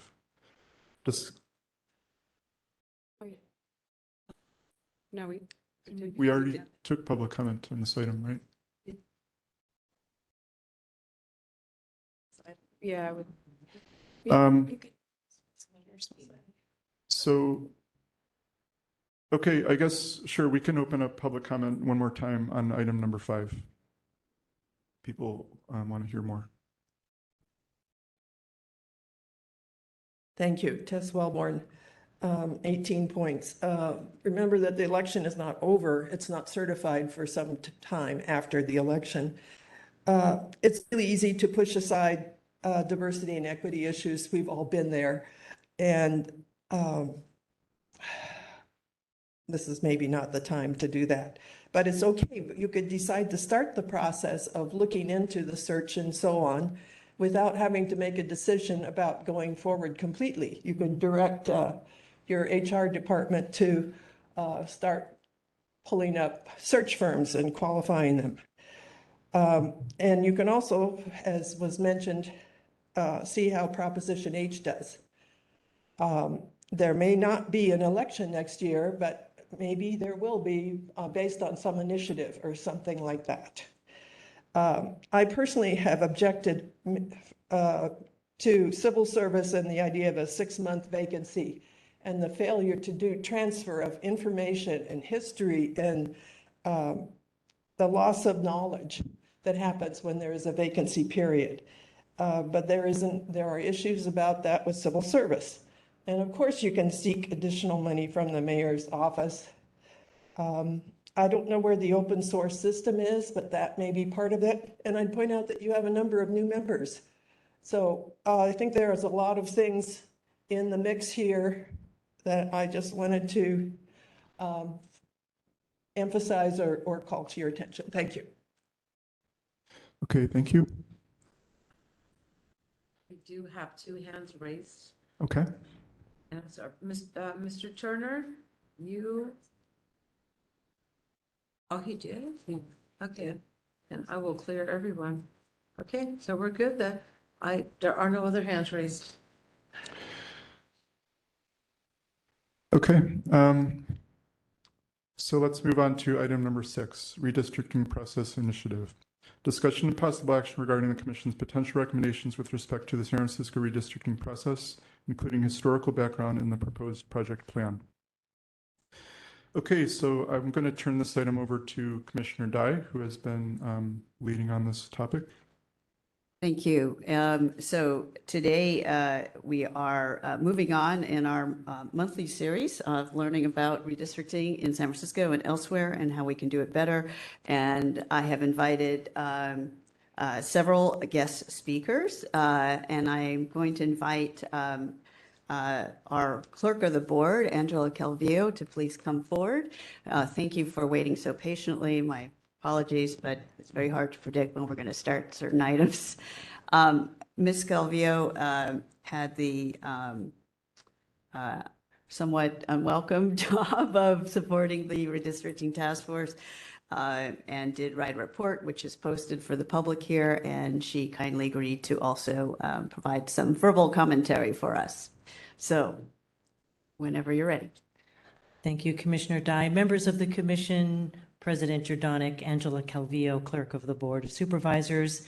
It is my pleasure to be before you. You are quite familiar with the report. As Commissioner Dye mentioned, it is on the Redistricting Task Force. I think that's the 2020 Census-Redistricting-Task Force website. And the Clerk of the Board has a report there. This is for the public under Section C or Appendix C. And for anyone who wants to hear more about the thoughts of the Office of the Clerk of the Board, please I refer you to that 8-page report. But yes, I was invited here tonight to provide some brief remarks over some of our recommendations. I do want to say that at the outset, that the members of the public and the organizations that work with the public actually contributed a lot to our unfolding resourcing of the task force, and they informed our report. So I just want to tell you how valuable their advice, their criticism was to the process over that 8-month period. And to begin with, it was our very good friend, the director of the elections, John Arntz, who was staring down the barrel of 4 elections and asked us to do more than clerking this time because we clerked the last task force 10 years ago. He asked that we would then run the competitive process for the outreach consultant. There seems to be now, as I feel rested, and our report is written and it's all in the rearview mirror, that I can see that because 10 years ago when the task force met, technology was not where it is today. And so the ordinance that we crafted with the help of the city attorney's office did not contain a lot of some of the work that technology can do better than the manual work that I think we did a lot of that this time. And so there was a natural tension between, while the ordinance that we wrote was sparse in terms of who did what. And so as the clerk and my team would come to the redistricting task force meetings to try to provide some clarity over what they could do, what could be next, what options were. There was just so much to get to, overload of information. And so perhaps some of you who have watched those meetings, you could see where we were bringing information about what needed still to be tied down that just sort of sometimes went to the wayside. So for our recommendations, there are 5 categories in our report, which I don't want to belabor any of these recommendations because of the hour. If you wanted me to review them with you, I certainly could, or we could just jump right into your questions that were most important to this body that I could help answer at this point. Why don't we switch to questions? I'm assuming all commissioners did their homework here. It was a very interesting report. I'll start. So you came up with a number that it costs the clerk's office. Do you have any guess if you added the cost to other departments, what the true cost would be? I'm truly only familiar with what our cost was, what it could be in the future, or that would forget that part of it because I don't want to guess. I mean, obviously, what costs today is going to be exponentially different 10 years from now. So, but we did have partners like OSEA, the Office of Community Engagement and Immigrant Affairs. Obviously, John Arntz brought a lot of resources to the table as well. We utilized the resources of building management and the sheriff's department, in addition to providing some meals from our department. I'm sure Eileen McHugh, who is here and is my assistant and was right by my side every single hour of the redistricting task force, probably could mention a bunch of other departments who assisted us, like SFGov TV. And it was, of course, done during a time when we had to do both in-person and remote. And so there's a lot of, it's typical that you don't have 10 computers sitting around that then you can loan out, or hotspots that you can loan out. Repro, excuse me, that's our city printing company. They printed the house signs and a lot of our posters and some of our paperwork when it was large capacity needs for printing. So we put up $600 and something thousand, as you could see. A lot of the management that went into this task force, they're all on salary. So we never counted the comp time or the overtime, although there were hundreds of hours of that. So, and as you can see, I am recommending high management positions for this work because you are working with department heads. You do need responses immediately, and you do need to make, you need somebody with judgment to make split-second decisions so that the public can be served, the members can be served, technology can be utilized in a way that is at 2 o'clock in the morning and you need to get the sound system up and running because it somehow got knocked offline. But yeah, we found money in our department. We did not ask the board for money because we knew we had some funds in our department that were programmed for a completely different project, but we reprogrammed it for this project because COVID happened and we didn't need to utilize those funds to do that project anymore, which was a very unusual budgeting experience for us. So we were very lucky. I just want to commend you on the report. I was extraordinarily comprehensive, and I see that it's addressed to the redistricting task force, but there's so many different recommendations in here that are all really important and valuable. how will these get executed going forward beyond our recommendation to perhaps endorse that? I mean, what will happen? I mean, it's 10 years from now in terms of getting funding from the board and the mayor. It's quite possible that none of us in this room will be here in 10 years. So I would recommend that the Elections Commission, if I could be so bold to put this on your shoulders, should codify some of these necessary requirements to protect the public's right to know, the communities to get the appropriate scope of services from the outreach consultant, so that there is a wide understanding that the consultant that you choose is going to bill you a little bit differently than the consultant who billed this time around. That, you know, that there's a lot of delicate, intricate details that we're happy to share with you. Once you've gotten something written, we're happy to work it into it in a way that makes sense, that doesn't tie the hands of a future department or board of supervisors or commission, elections commission, but that does put out some sound way forward, because a lot of the time that went by that was not utilized for redistricting was it was unfortunately time passed worrying about certain details that perhaps you can solidify going forward. This isn't are you going to say something Mm. else? You're sure? No.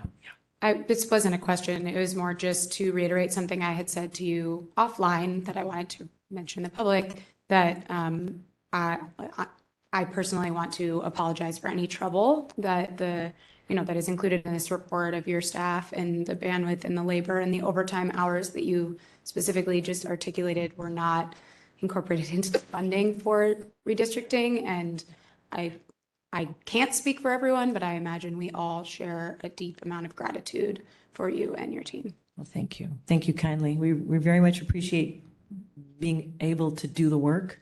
We love doing this work. Unfortunately, a lot of it needed to be ironed out more so in advance, and we learned. Yeah. And hopefully we will put it to good use so the public doesn't have to experience that again either. Yeah, thank you. So one of the feeling I got after reading your report was that, you had the redistricting task force members that were requesting all these services from you, and you guys were scrambling to try to make it so. My question is about accountability, right? Because they were in a position where they didn't have an independent budget, they didn't have their own staff, they had to rely on your team and many others to do things. So one of the thoughts is, do you make them accountable? Give them a budget and their own staff and their own responsibility for hiring consultants, or not? Because just to give you an example, at the state level, at the CRC, we had all that, right? We had a budget. We were responsible from day one from hiring our own executive director and all the staff. And if we didn't have enough money, we had to go beg for more, right? So we were accountable for our own budget. Do you think that's the model to use here, or is it too much to ask at a I think the city? model that there is a responsibility that the commission, Director Arendt's clerk of the board's office, the sheriff can lend, all of the agencies that participated in this past redistricting task force. We can look at the reports that they put together. Perhaps we all could roundtable. I think I did my time with the redistricting task force, so that's I have a lot of work to do still in my department. But I think it is incumbent upon, the reason why I'm here today is because I feel a responsibility to making sure the next process is improved now that we know so much. I don't think they knew what we know today. The last time around, technology is so different. Demands of the city are not so different, but they're louder, and some of them are different, sure. But we can't lose this opportunity, is I think what we need to do is make it the best, do what we can to put out some of the breadcrumbs and sort of minimize the work of the task force and have some of it spelled out in advance so that they need to focus on what they need to focus on, hearing from the public, understanding the community benefit, the housing, where the special benefit districts are, sort of get the lay of every district and the agencies and the housing and the historic nature, everything, the zoning, all of that stuff, so that then they can feel like they're making the right decision and leave the administrative stuff or iron it out as much as possible in advance. Other questions for Ms. Calvillo? Did you have a chance to look at the budgets from the Common Cause provided for? I see that the budgets were not, San Francisco is always different. But looking at those budgets, they were they weren't as much as, they're not using as much money to fund their redistricting task force. I don't think it was ever expected that anyone would use as much money as we used for the redistricting task force this year. I don't think, to be honest and frank, I don't believe we thought the outreach consultant would bill for the things that were billed for, which did bring up the cost. But once we onboarded the outreach consultant, they were surprised the amount was so low, because typically doing outreach, tabling and doing, the full gamut of outreach was about $1 million or $3 million. And just on the outreach consultant, we got turned down from every single consultant who worked with the city. We literally had to beg a consultant to do this work, but no one wanted to do it for 100,000. I think we put 20 of our own up and eventually some more. But no one wanted to do this important work for such little money. And so maybe that is what we really need to think about, what that scope of services at the very least should be. Right. And just for everyone's information, outreach was not part of the budget in the previous cycle, if I recall. That's correct. Yeah, so that's a big item. Any other questions for the clerk? Okay. Thank you. Thank you so much for your time. Thank you for waiting. We really appreciate your work. All right, we have a second set of speakers from the San Francisco Unity Map Coalition. Mr. Fernando Martí will be doing most of it, I think. And we also have Emily Lee as a hot backup if necessary. We have posted the presentation that they made to the redistricting task force previously, so hopefully everyone had a chance to look at it. When Vice President Stone and I had originally talked about this, we felt it was important to give this coalition a chance to speak, since they did a lot of work to get speakers to participate in the redistricting task force meetings. You already gave us a copy of it. Yes. Okay, then we can do it this way too.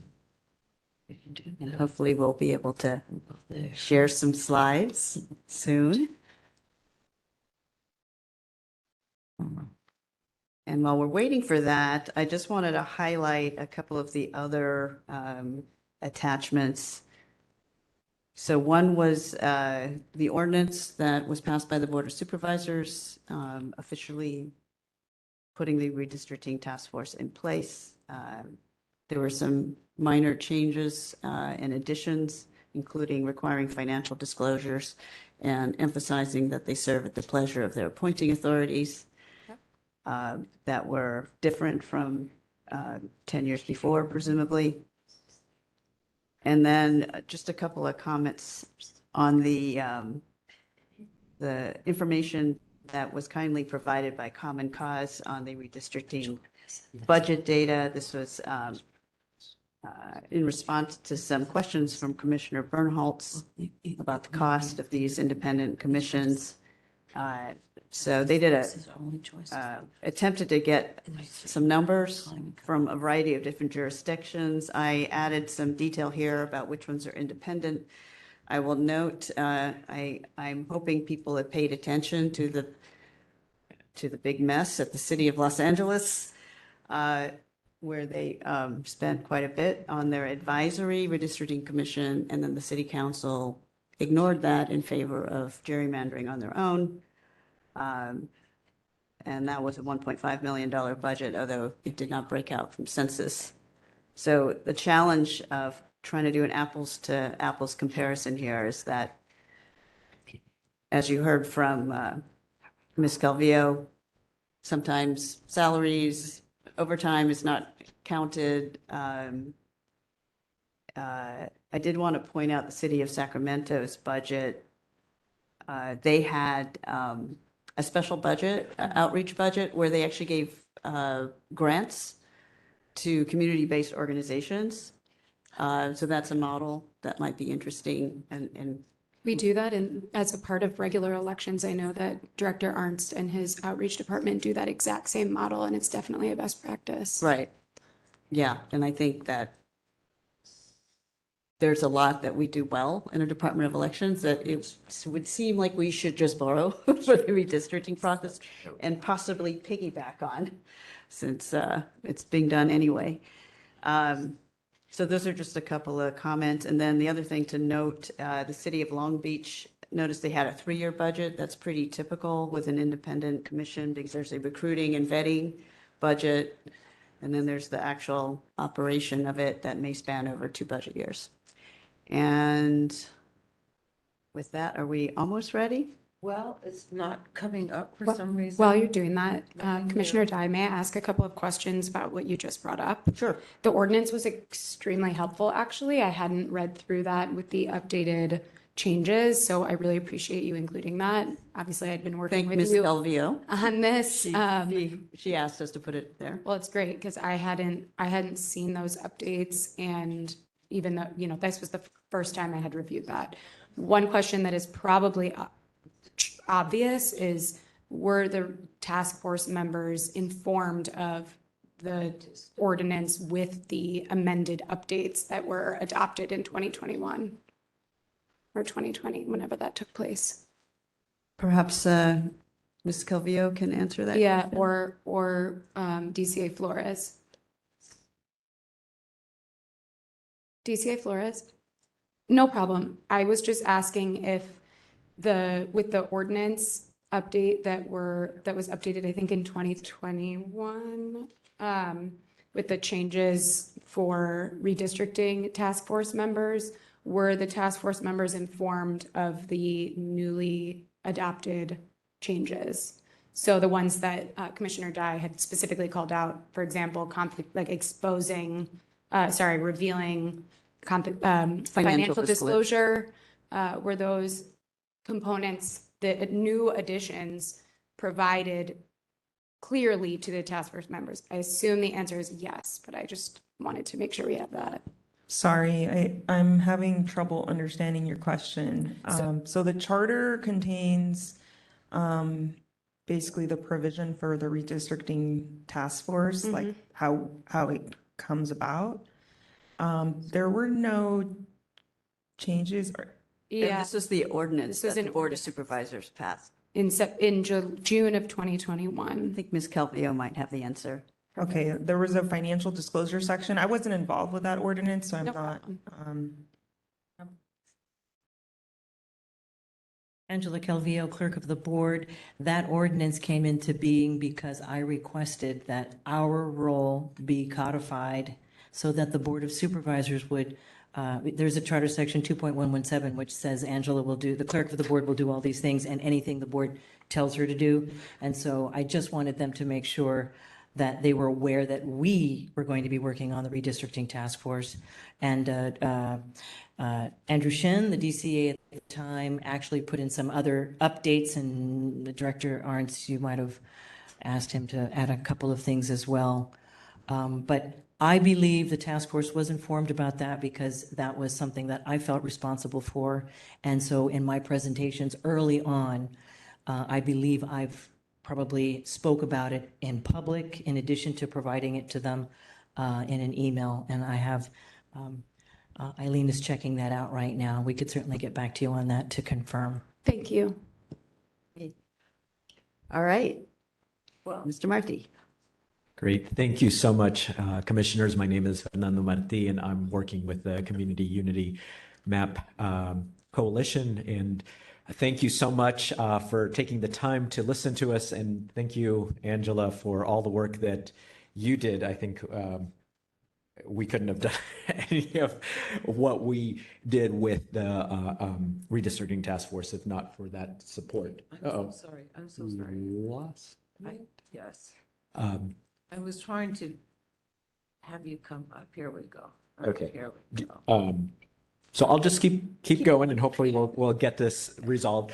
I was involved 10 years ago with the redistricting in a very similar process of bringing together community organizations from across the city to develop a legally conforming map that responded to the communities of interest. This time around, San Francisco Rising, Emily Lee is here, and other organizations came together to do a similar process. With, I think, some very different results, as many of you heard, saw in the news. Marta, I see the share button again has popped up. So It's because I'm logged into 3 computers, and I really apologize. I had pinned it down to which one it was. And what I was trying to do was allow you to be seen also. Okay. That was my goal. All right. And apparently it's just. I will keep going.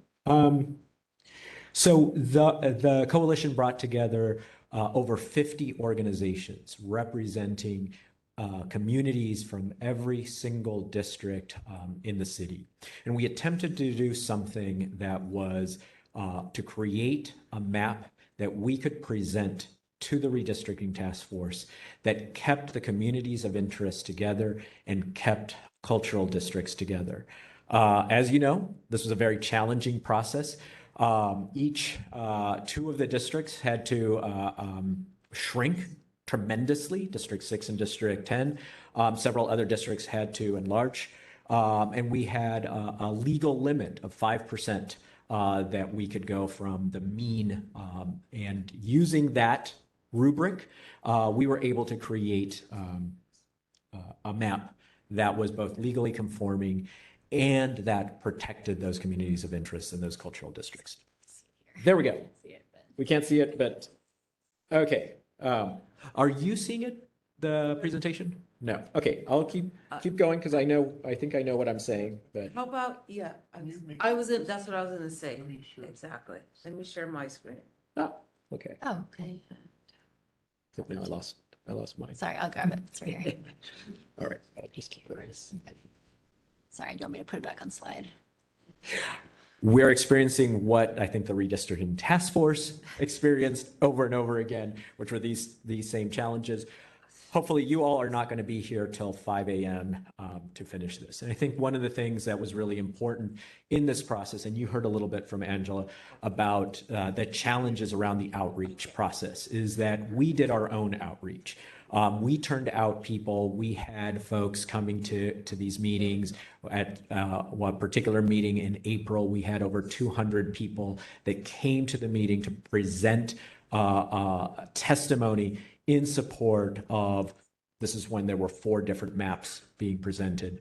One of the maps was not the unity map that we were hoping would be taken into consideration, but it did accomplish many of the goals. And I think one of the challenges was that the redistricting task force did not at any point actually say, let's look at this map the community members have presented that actually is legally conforming. And it was the only map that other community members, many community members came out, presented maps of their district. This was the only version that really said, we're going to look at all 11 districts and present something. Can I interrupt? Just what page do you want me to go to here? Because I can, here we go. Let's just stay here. Just say next when you want me to move. Okay. Great, thank you. So this is the map that we presented. What you see in green are the areas, the very small areas that had to shift in order to retain that 5% plus or minus of the mean. If you could go to the previous slide, just to show you sort of one of the organizing principles was looking at cultural districts. Oh, now we're back at the beginning. And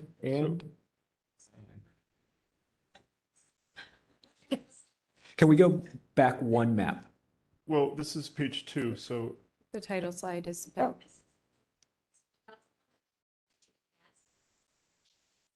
Oh, right. It's different from what I've got here. So never mind. Let's jump forward because actually what I had. Can they get sharing permission back on this or no? Yeah, I think that's what's not happening. It's not sharing. Okay. But it's not going to be possible to share what's on here. I'm about to send it to Chris. The one that you just. Okay, great. You want to do May I ask a question? Yes. Were you about to jump back in? While we waited to get the presentation up, how long did it take, A, to build the coalition of folks to participate from all 11 districts? And B, how long did it take to devise this unity map that gained all support, obviously under the legal pretense of what was required for the districts themselves? Right. I think we started having conversations in December, back when the redistricting task force was being put together. We're like, oh, we're going to have to recreate this thing again from 10 years ago. A lot of the relationships already existed. So not just through SF Rising, but through other allied organizations. But that was the work in January, February, March, and it took us 2021 of 2022. Yes. Yes. So December 2021 was when these conversations began. So that by the time March came around, we had a map that we could present to folks. Thank you. The timeline is helpful. Perfect. And you've got, I think that's it. If we could jump forward and another one. And so this is just a list of the 40 organizations that endorsed the map and worked together, representing organizations from across the city. If we could jump to the next slide. As I said, there was times when we had over 200 people that came, and I'm just going to quote a couple of, I was trying to pull up today some of the numbers. Some of the task force members were actually keeping count of the commentary. So Jeremy Lee, and if folks remember, one of the key pieces was a discussion around whether the Tenderloin should remain as part of District 6, should it be moved. Jeremy counted that in the course from January to the end of March, the Tenderloin was named in public comments 73 times. 62 of those speakers spoke to maintaining the Tenderloin with SOMA. 0 at that point had said that the Tenderloin should be moved out. There were other communities that we were very concerned about. If you can move to the next slide. I already talked about those were the ones that needed to shrink and some that needed to grow. The next slide. One of the things that was really key for our members and for the communities that we were talking to was the cultural districts, many of those districts did not exist 10 years ago. I believe the Little Saigon and the Filipino Heritage Cultural District already existed 10 years ago, but many of these were organizing struggles that had happened over the last 10 years to ensure representation of those particular cultures. And that was a key organizing piece for us. How do we maintain those and simultaneously maintain some of the relationships, the relationships that existed in particular with the Transgender Cultural District, the Filipino Heritage Cultural District, and the Leather and LGBTQ districts as one maintaining representation. Go to the next slide. And so that's what I had showed earlier. Those were the major boundaries that we had suggested in pink. On April 2nd, which was one of those big meetings that went to 3 or 4 in the morning when there were 200 people waiting to speak. Task Force member Michelle Pierce kept a tally of the map that was closest to this, was just map 4D, 118 supporters and only 23 supporters for one of the other maps. At late in the day, there was a vote 8-1 for maintaining that map 4D. And then a couple of days later, as folks may remember, there was a reversal at 3 a.m. Where the task force went back on what it had said. And I think, without saying whatever was happening, it raised a lot of questions, a lot of bad press about what was going on behind the scenes and how those decisions were made. If we could go to the next slide. So given that, as we looked at what was happening, our suggestion was, how do we change this in the future? And whose responsibility is it to change this in the future? And I think it's a different thing than what the clerk of the board was talking about, but it's similar to what Angela said. I think that this is perhaps the body that really needs to talk about what's going to happen 9 years from now, or 8.5 years from now, when this is going to start, the next census happens and this process starts again. So if we could go to our next slide. So what was very clear from us is there could be improvements around transparency, around the appearance of conflict of interest, and around how we include diverse voices and really listen to those voices in the process and make sure that part of this really, as part of the charter, maintains the communities of interest intact. So if we could go to the next slide. So we just wanted to present as the initial suggestions of the discussions that we've been having. We have continued to meet as a coalition to say, what would this look like differently? How do we take from the best practices, and I know that this is an ongoing discussion that Commissioner Dye has brought to here. I think you've all heard from Common Cause and from other kind of good government agencies how to do a better process. Unfortunately, we have a charter that was created before a lot of these best practices went into effect. And we think that now, especially, once this election is over and you have a little bit of time to breathe, that while this is still fresh on people's minds, is when we need to make those changes to our charter. So our first priority is, how do you get a qualified task force? And that includes both the composition. So how do we have a task force that really represents the diversity of communities? Do we have at least 11 members on a task force that represent the current 11 districts? So get that breadth, so you don't have, let's say, 2 folks from Russian Hill and nobody from the Tenderloin sitting on that task force. We should probably have alternates. We should probably have a way to ensure that we have underrepresented communities. And we should probably have some minimum qualifications to ensure that there's no conflict of interest. Meaning, were you an elected? Are you planning to be an elected? Who is redrawing those boundaries? Those sorts of minimum qualifications that most other cities already have in place. The second item around this is, what's the selection process? I think a lot of what made at least the appearance of conflict of interest was that we had elected officials naming the members of the task force. Other cities have an independent auditor, an elections commission. There are examples where there is a randomized process in which someone like the elections commission can oversee, but there, you pull from a pool of qualified candidates through a randomized process that ensures that representation. So that's our first priority. Our second priority is a fair mapping process. For us, the integrity of communities of interest and of cultural districts was primary. Because there wasn't a clarity in the charter, some task force members thought it should be exact equality of every single district could be the way you do it, zero deviation.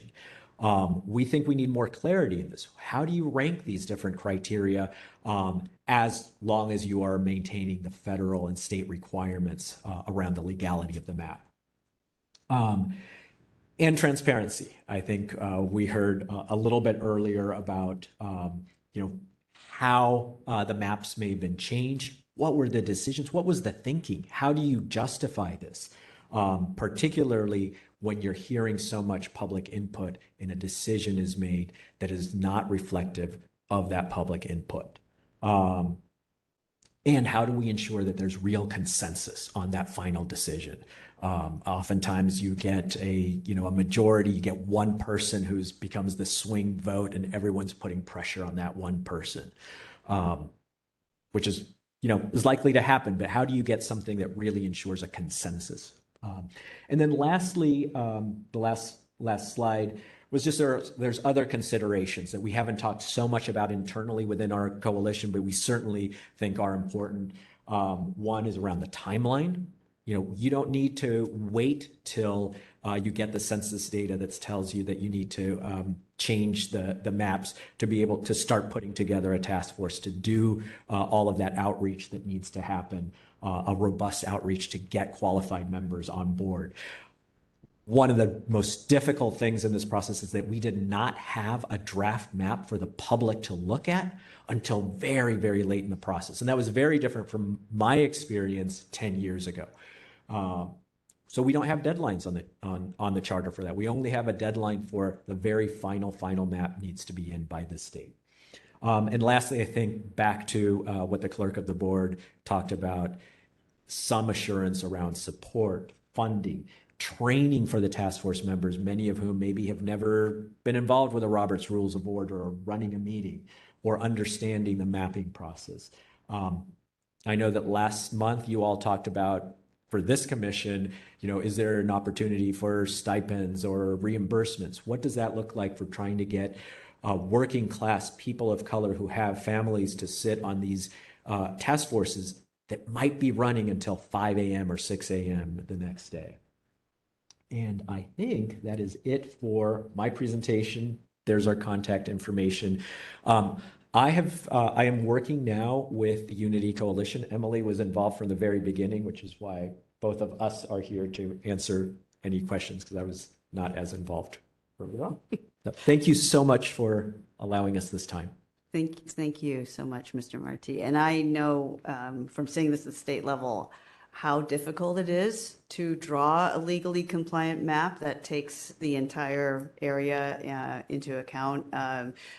When we heard testimony at the state level, there were tons of people who are very happy to tell you what their little area should look like, and damn the rest of the state, right? But actually trying to figure out the trade-offs so you can, address your concerns and hopefully address the concerns of other communities is actually extraordinarily difficult. So that's why we wanted to make sure you had a chance to speak about this. I have a bunch of nerdy questions, but I wanted to open up to my fellow commissioners first. I also have questions that surprise no one. Thank you so much. This is really helpful. And I think what's so insightful about your presentation, which I hope, I don't believe I read this ahead of time. So if possible to be distributed, if it would be great. But I think what's so remarkable is the sheer volume of communities that were incorporated, not just from each district, but also so many different communities of interest that were able to participate. And the reason that I asked the question about the timeline is, how many organizations did you say? 85 organizations? 50 organizations? Please. It's just 85 were surveyed and gave us feedback and influenced the kind of mapping process. And then 50 plus organizations actually endorsed the final Unity map. Thank you. Just being able to achieve that and have that in that 4-month period puts into perspective the process that took place on the task force amongst just the members of the task force. So one of the questions I have is, you gave recommendations that are actually very helpful and kind of validate where I think Commissioner Dye has already been shedding light on this issue from her own expertise. But one question that keeps coming back into my mind is, beyond just this element of transparency and the structural components of membership on the task force and how they become members of the task force, what do you think are the ways that the task force could be held accountable to community input, knowing these numbers of, I think you had said something about 75 endorsements for a certain, to keep District 6 together, right? Not separating these communities of interest and 0 against. So beyond just the transparency of how decisions are made, let's say they happened in the light, what are the ways to hold accountable to the communities beyond ensuring that the task force members are representative of those communities and that they are talking about these things in the open? I think one of the things is providing clarity in the charter language around both the criteria and the role of input. So, being able to say in the charter, your task as a task force is to prioritize these things and to prioritize community input, I think is key, right? I think that right now, the way the charter is written, it simply says, here's a number of factors that you need to look at. And I think that then creates a lot more of squishy ground. So the we have talked definitely about criteria and the ranking of criteria, but the explicit codification of community input as a top priority in that ranking, so that the criteria ranking is called out in the charter amendment, is what I'm hearing you say. Right. Great. That's really helpful. And then, an explicit justification for anything, who knows? District 6 might have twice as many people in 10 years as it does today. And so there might be some hard decisions that have to be made. Some of the decisions that happened, there was no justification that the public got about why they went against what had been done before. And so I think also having that clarity that you need to justify these things. If there's something that, maybe this criteria at some point is infeasible while still maintaining the 5%, and we need to understand why. Thank you. So actually, one of the more contentious arguments we had on the California Citizens Redistricting Commission was in fact about the population deviation. And a lot of organizations urged us to keep the same deviation we had in our draft maps, which we had set at plus or minus 2.5% or 5%. And we tightened it for the final map. And a lot of people were not very happy with us about that. But the justification for the will of the commission, ultimately, after we argued about it for a long time, was that we had very large districts, right? A state senate district with 1 million people. So small deviations, a lot of people. But in San Francisco, and, by legal precedent, there's usually a lot bigger deviation allowed for legislative maps, for example, even at the state level. Usually up to 10% is considered rule of thumb. So I'm curious if you have a position on whether it should stick with 5% or if we should allow it to be more what legal precedent has allowed for smaller jurisdictions. I don't know that we've talked about going beyond the 5%. But I think, one of the things that was clear to us is neighborhoods in San Francisco vary so tremendously by the size of the neighborhood. So I think a Mission District has 50,000 people. That's a small city in other, in other places. And so I think being able to have that give and take is really important if we're going to maintain those communities of interest whole. And the other thing I think that we found in our conversations is there's relationships between those communities that are longstanding, that make sense in terms of representation, right? Some of it has to do with perhaps building stock, right? You've got a bunch of SROs. It used to be 20 years ago, the division between the Mission District and South of Market happened at 17th Street. And that was for population reasons, but it was also because The residential hotels start at 17th Street and go into South of Market and into the Tenderloin. So all of those considerations come into play in terms of maintaining those communities of interest. And so that exactness of population doesn't quite fit in. So I would be interested for your coalition to discuss this a bit further, because that is, a lot of people criticized us at the state level for making our population deviation so tight. We had strategic reasons for doing that. We were the first commission. We wanted it to be kind of very clean. But like I said, legal precedent for local jurisdictions is much broader. I've seen 12% sometimes at the local level, and it's not an issue because you're dealing with smaller numbers. So you might only be talking about, 20 people or 100 people. It's not a lot of people. At the state, the size of California, we thought it was a lot of people. So that's why we made our deviation tight. So that's one question I'd like you to think about. I'd like, Ms. Calvillo had mentioned benefit districts. Now, you guys mentioned cultural districts. We heard you. That is something that's special to San Francisco that would make sense for us to call out distinctly if we agree, because that's, like I said, an only in San Francisco thing. What about benefit districts? You didn't mention benefit districts. Do you see those as different, as not as important? Are they the same? They're not what came up in the organizations that were talking to each other. So mostly these were communities of color and other underrepresented organizations that came together to form those.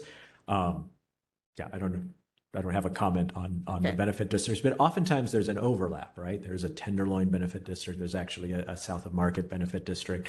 And so those things might just be natural overlaps. I think a lot of those are around commercial districts. And certainly when we talk about communities of interest, those commercial strips are kind of at the core of a lot of those communities of interest. It's a different lens, and it may not be appropriate, so I was just curious. And then the panel of former redistricting task force members that we hosted last month, when we asked about decision-making thresholds and the idea of consensus, which you mentioned in your presentation, or a supermajority, a joke was made that they might still be talking about redistricting today if that were a requirement. So do you have any other thoughts on that requirement for consensus? I think part of it is, I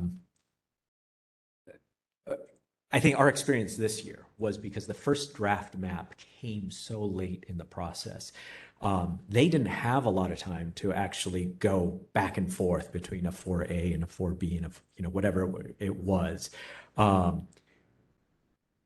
If there is a process in which the first draft map starts earlier, there is more time to reach consensus. That doesn't mean they're going to reach consensus, but I think part of the challenge was they didn't have the time to listen to the different communities and to really pay attention in order to reach consensus. Okay.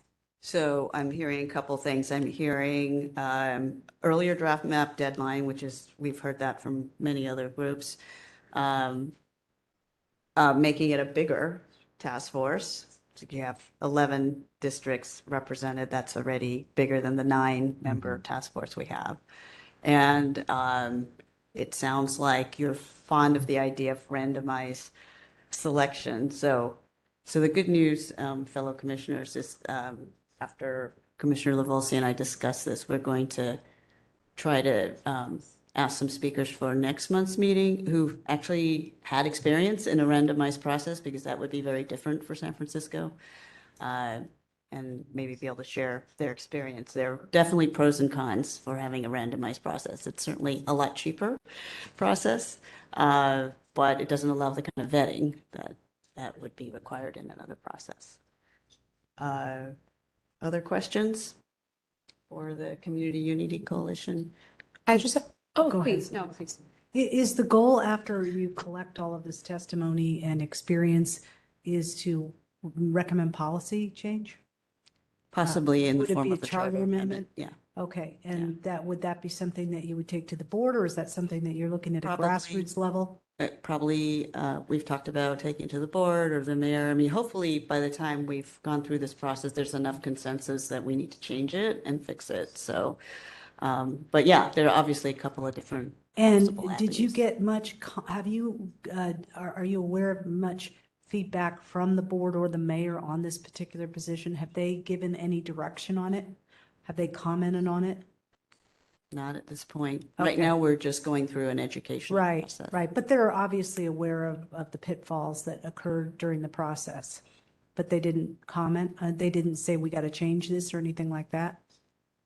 I think that there are several members of the Board of Supervisors that felt strongly. I also think the mayor felt strongly. And I think part of the reason that Commissioner Dye and I had initially collaborated on this was that many folks had said and had asked the Elections Commission as a neutral body to look at this issue because the task force is appointed by the mayor, the Board of Supervisors and the Elections Commission, and understanding the political implications of all of those bodies, we are the neutral one, the nonpartisan body. And also Commissioner Dye has, as you can see, tremendous experience with this, being able to kind of think through who we should include from like a thought leadership expertise perspective, but also, you know, how to think about criteria generally. And there is a project plan as well. I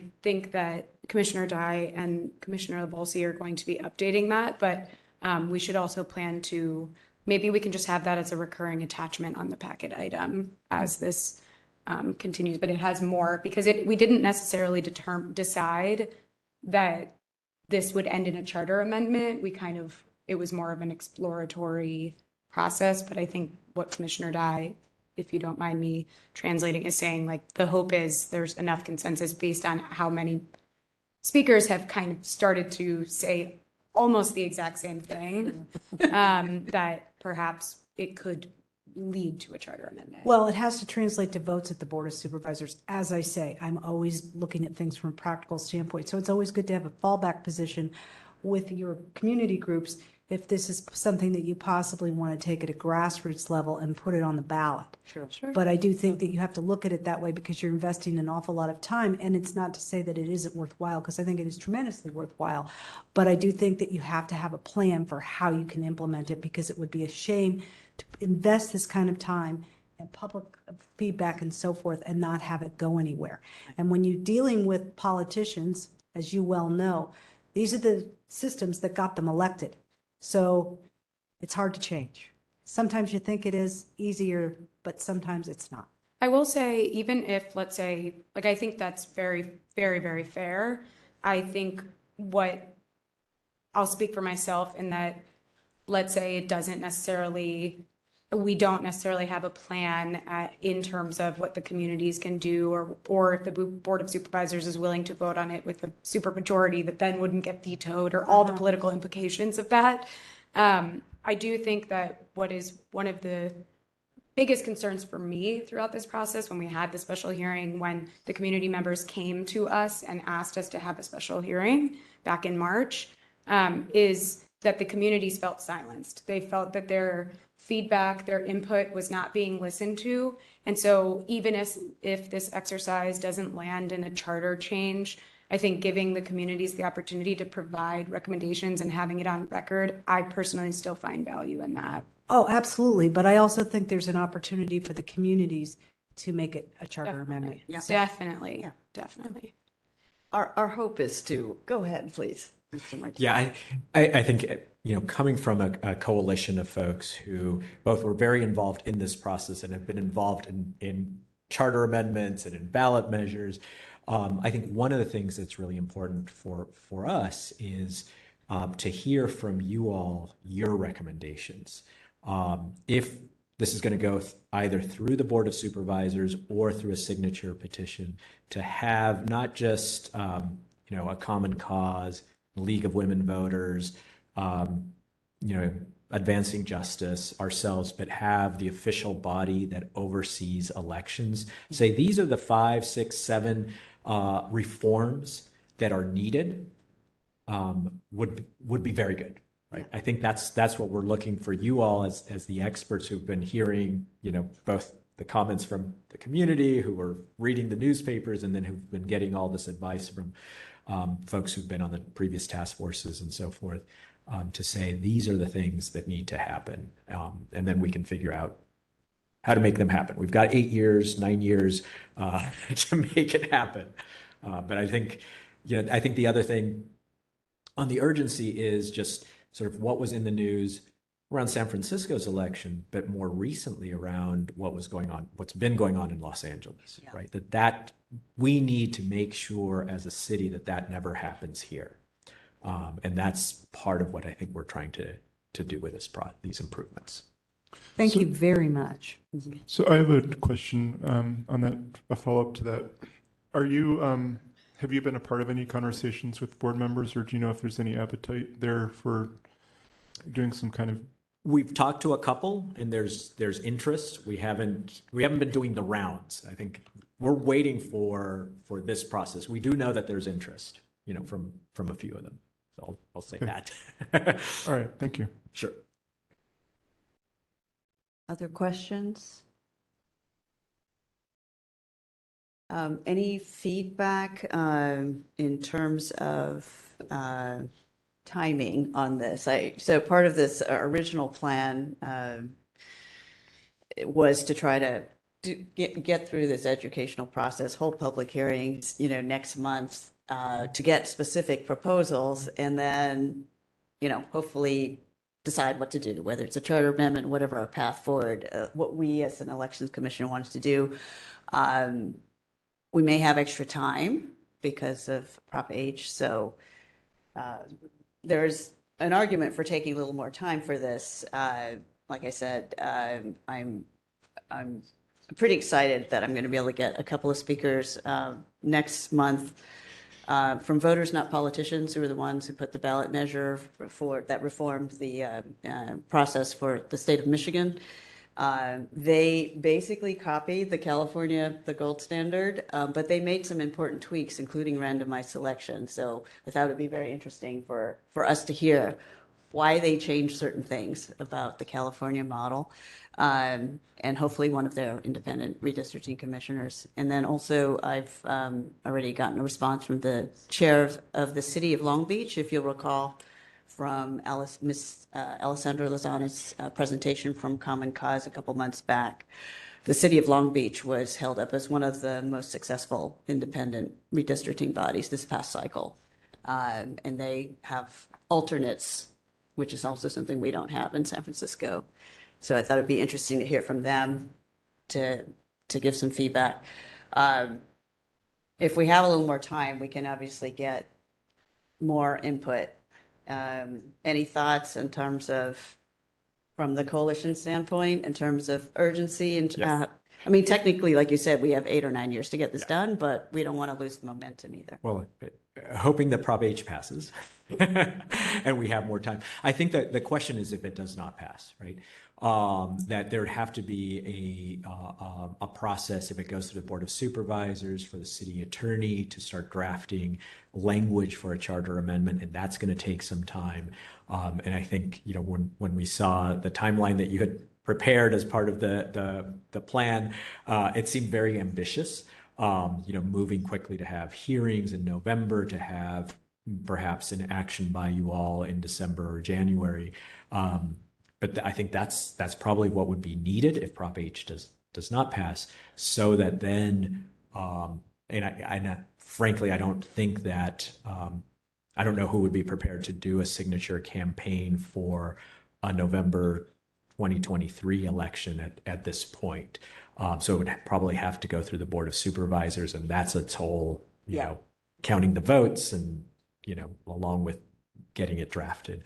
But if Prop H does pass, then I think having that time to really bring in all of the best practices and the expertise. I think one question for you all as elections commissioners is, would we talked about possibly a randomized process. If it's not a randomized process and we're trying to take it out of the electeds having a direct sort of say on the task force, would the Elections Commission, who now selects three, be that appointing body? And if not, then is there a randomized process that kind of takes on that role? And I think we would also be interested in your thoughts on other bodies that might, potentially be selectors. So for example, in Sacramento, it's the Ethics Commission. In the County of Los Angeles, it's the Registrar, right? So there are, a bunch of different appointing bodies that are, not elected officials. So there's more discussions to be had on that. I think that we do see you all as perhaps the most nonpartisan of bodies that already have that expertise on elections and how this works. So that's been our starting point. Great.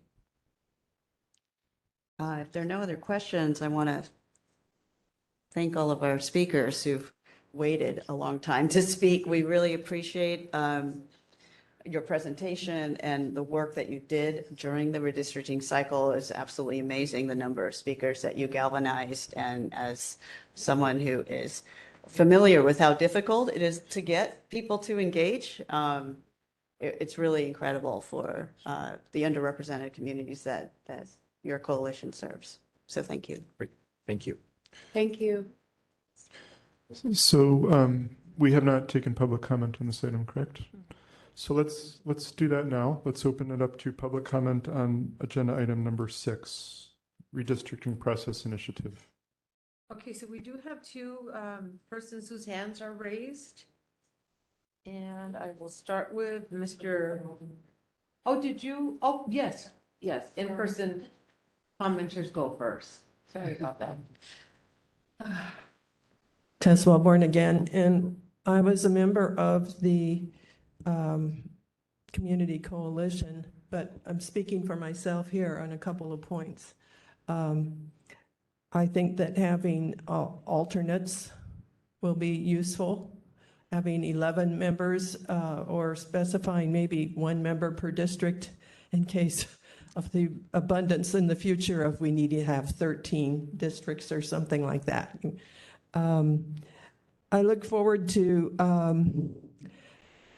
clarifying what the task force members' responsibilities and duties are so that we don't have a task force member say, but it's my duty to my family to include Visitation Valley in District 10. Things like that just, are inappropriate. So there's a lot more suggestions I know that the coalition can offer, and I really appreciate your openness to moving this process. The sooner the better in some ways, but it does take time. And if we do have a little more time, but let's not put it off for 2 years. Our memories can fade, other priorities can come up. So I really appreciate and thank you for elevating this to importance now. Thank you. Thank you.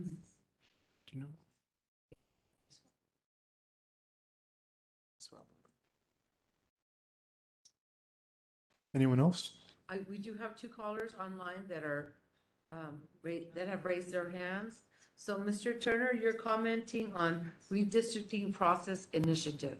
You have 3 minutes to comment. Yes, thank you, Martha. Can you hear me? Yes, we can.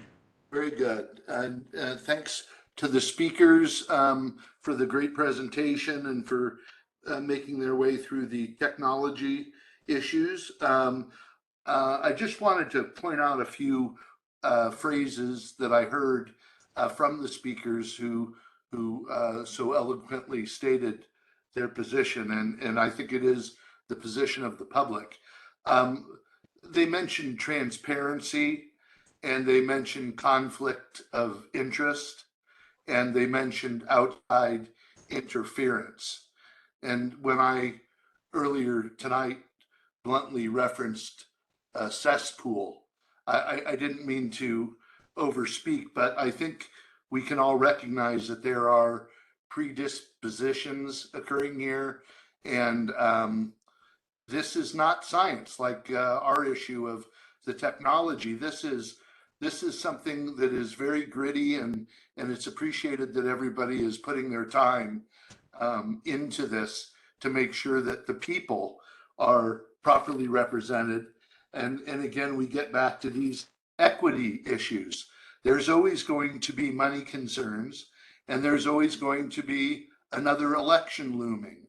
So these are what we call throwaway lines that are used to get in the way of progress for the people. And sometimes it takes courage and fortitude. And so I just wanted to say on behalf of the public, thank you to the speakers. Thank you. Okay, so we do have caller Jay Lee. You are commenting on redistricting process initiative. You're unmuted and you have 3 minutes to comment. Good evening, commissioners. My name is Jeremy Lee. I was a member of this most recent redistricting task force. I will not provide my opinions on any of this. I don't want to color your process, but I will just say that I am incredibly encouraged by the discussions that I'm hearing, and just want to say you all are on the right track. And I also want to just give a huge thank you to Clerk Calvillo, who was just an amazing leader throughout this entire redistricting process. Her and her staff just went above and beyond. So just want to say thank you. Okay, next caller is Jen T. You are commenting on redistricting process initiative. You are unmuted and you have 3 minutes to comment. Hi, good evening. This is Jen T from the Legal and Voters of San Francisco. I just wanted to thank everyone who presented tonight.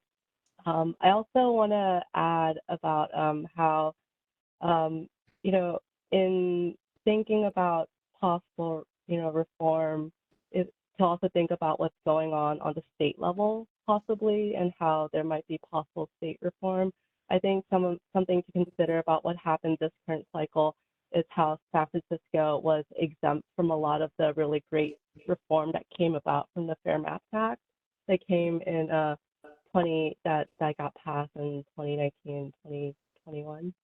I think one of the things that the San Francisco wasn't able to, there was a, you know, a criteria on map drawing on the through the Fair Maps Act that unfortunately we were exempt from by election code section 21621E that basically we said that we unfortunately had something in our charter that made it so that we were exempt from, you know, using that criteria, which, you know, other jurisdictions like Long Beach use in this current cycle.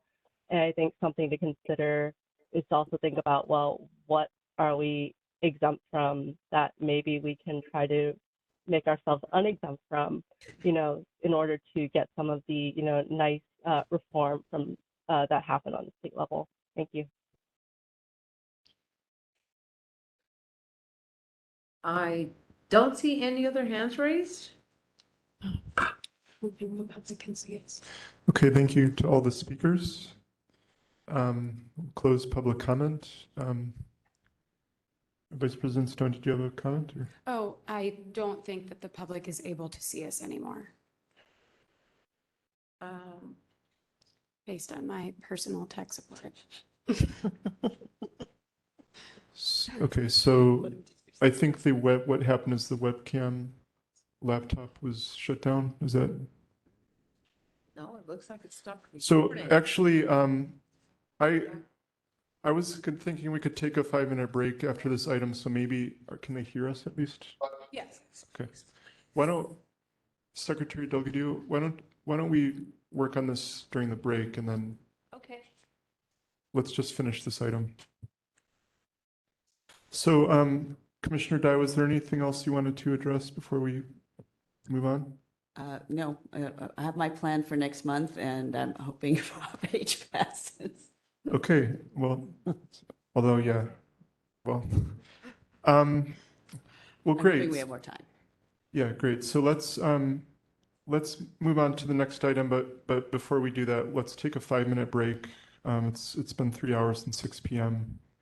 And then, so be back here at 9:13 p.m. President Jordanik, Yes, Commissioner Bernholz. I'm going to have to step out. I've been spiking a fever. So if you're taking a break, I will leave the meeting at this point, unfortunately. Feel better. Yeah, we wish you well, and thanks for Yeah. sticking Thank out you this for long. 2 very important presentations, and I'm sorry to miss the remaining agenda. Commissioner Bernholz, may I Yeah. just add one thing before you jump off? Obviously, I'm really sorry to hear that, but if there are items, especially as pertains to Agenda 7, which was mine, but I want to encourage, if you wanted to put something in writing or anything, just so you don't feel that you have to be excluded from the conversation, I welcome that as well. Thank you. I am very much regretting that we won't get to those. I was hoping to take a break after them, but yeah, I thank you for all of your work on those issues, and I hope it's a productive conversation. Thank you. Okay, thank you, Commissioner Bernholz. So let's take a break now for 5 minutes. Oh.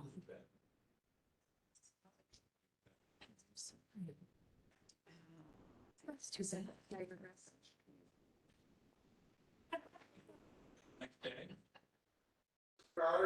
Oh, good. Everyone's eating.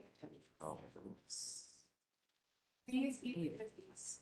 I bought them for this meeting. So what do we? Yeah, we are. So you're not allowed. Is there a way to pause? That's what I'm looking at. Good luck some. No, you're not. A motion to restrict you. Sure. No. Like 4-year-old kids in front of it.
Blinding guys, so blinding the bad guys.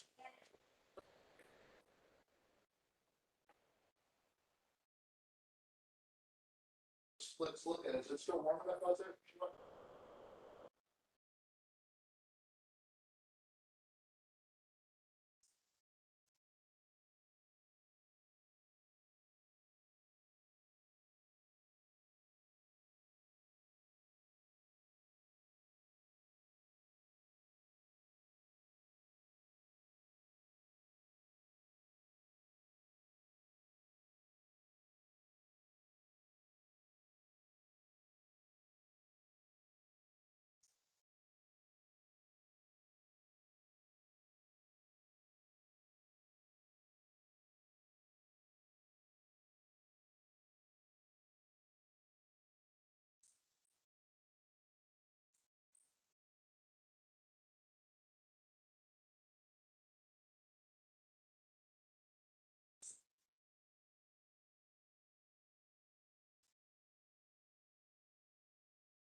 Do you want,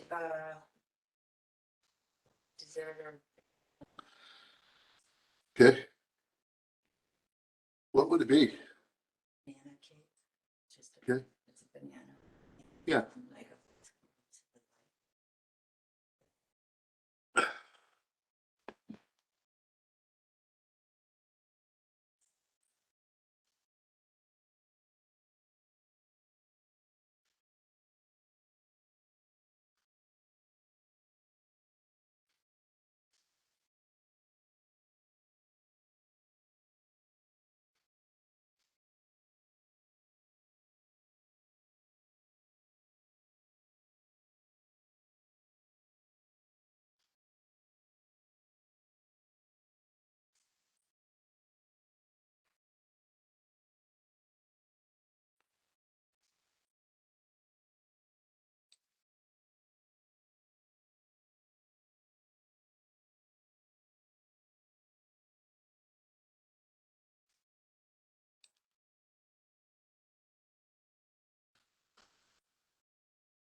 on. Everybody's on now. Oh, and it's just, Testing. oh, yeah, yeah. Okay. I wish there was a way to test the audio before we start the meeting, but I will just, okay, the time is now 9:20 p.m. We are resuming the meeting after a short break. And for the record, it was 9:08 p.m. when we took a break, started taking a break. So, and Secretary Delgadillo, it looks like one of the members of the public is not muted on the panel there. Okay. So let's move on to agenda item number 7, diversity, equity, inclusion, belonging, justice initiatives. Discussion, possible action regarding DEI BJ initiatives for the Commission and Department of Elections, including a proposed resolution of a land acknowledgement to be read at the beginning of each Elections Commission meeting. Okay, so on this item, I'm going to turn it over to Vice President Stone. And Vice President Stone, I want to thank you for all the work that you put into this. I also want to thank Commissioner Bernholz for the work that she did on this, who had to depart from the meeting. So Vice President Stone? Yeah, thank you. And I too want to thank Commissioner Bernholz for her work on this. She really handed the baton after initiating the work. I put primarily everything that I wanted to say in the memo, so I'm hopeful that it was valuable to folks, mostly because I wanted to be able to provide some context about land acknowledgements, what they are, also the context of the Ramaytush Ohlone people, the original inhabitants of this land, and also be able to explain the previous conversation around land acknowledgements for the Elections Commission and be fully transparent about why it stalled, which I believe had come up when we first talked about this more recently. I think it must have been in our April meeting. And so I tried to be fairly objective with what the concerns were at the time. And if anyone has any questions about that, I welcome them. But the big thing I just really wanted to call out is that, bless you. Bless you. Is that I, in collaborating with the Association of the Ramaytush Ohlone, and with the American Indian Cultural District in San Francisco, bless you, one of the most important takeaways, and I included this in the best practices page, is that a land acknowledgement is not just a land acknowledgement, it's an entry point for continued conversations, collaboration, and partnership with the community. And so this is more of a first step. It is not the end. And we have started to talk about different ways that the Elections Commission can be supportive, but should any folks be interested in learning more, supporting more, I think it's going to be something that we should continue to commit to as we commit to, I hope, acknowledging the land in every meeting. And that was by far the biggest takeaway I had from our conversations. So that's really where I'll leave it. I'm hopeful the memo was informative, and if anyone has any questions, I welcome that. Otherwise, I would love to motion we approve the resolution as drafted. I'll second it. Great. Okay, so we have a motion and a second. Does anyone want to make any comments on anything on this topic? Okay, let's, I'm also supportive. Let's open it up to public comment. This is agenda item number 7. So we do have 2 persons, excuse me, with their hands raised. Caller, you are going to comment on diversity, equity, inclusion, belonging, justice initiatives. You are unmuted and you have 3 minutes to comment. Great. I'm back on the computer. It's David Pilpel again. I'm sorry. I stepped away for a second and I heard there was a motion, but I didn't hear what the motion was. Can you just restate it very quickly? The motion was to adopt the resolution that was attached to the packet. Got it. Okay. So on the resolution, I read it carefully.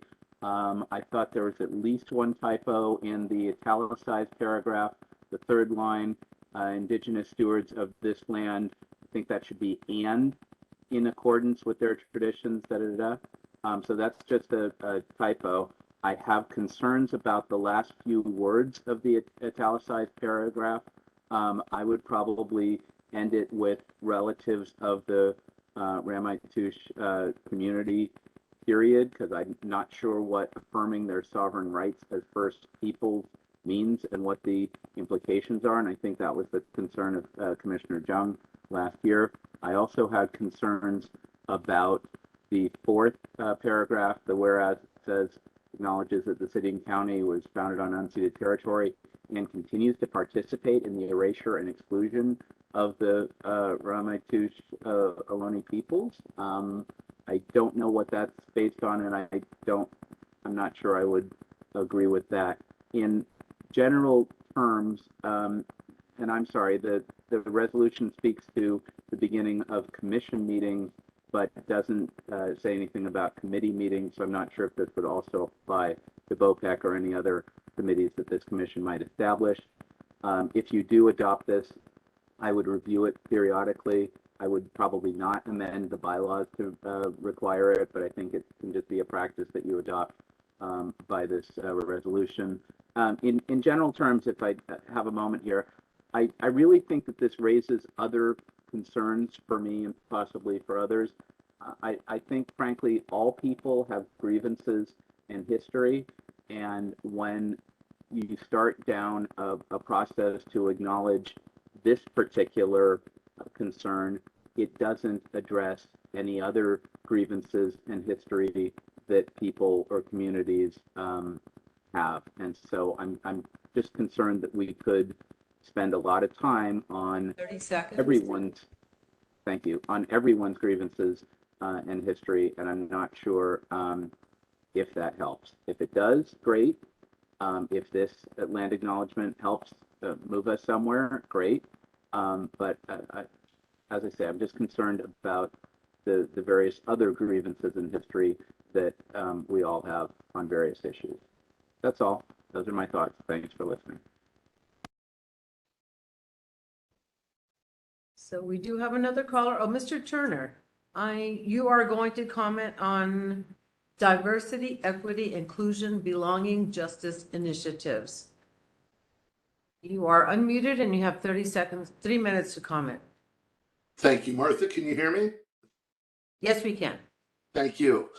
This seems to be a recurring theme tonight, and I'm very proud to stand in the tradition of my family heritage and completely support this resolution as it is written with whatever typos Mr. Pilpau may have mentioned, but certainly the substance is beautiful and proper, and I want to thank you, and I feel proud to be able to chime in on this particular issue because this is unusual for us on the technology security side to be able to make a nice sweeping comment, but we stand as the public in complete support of the resolution. Thank you.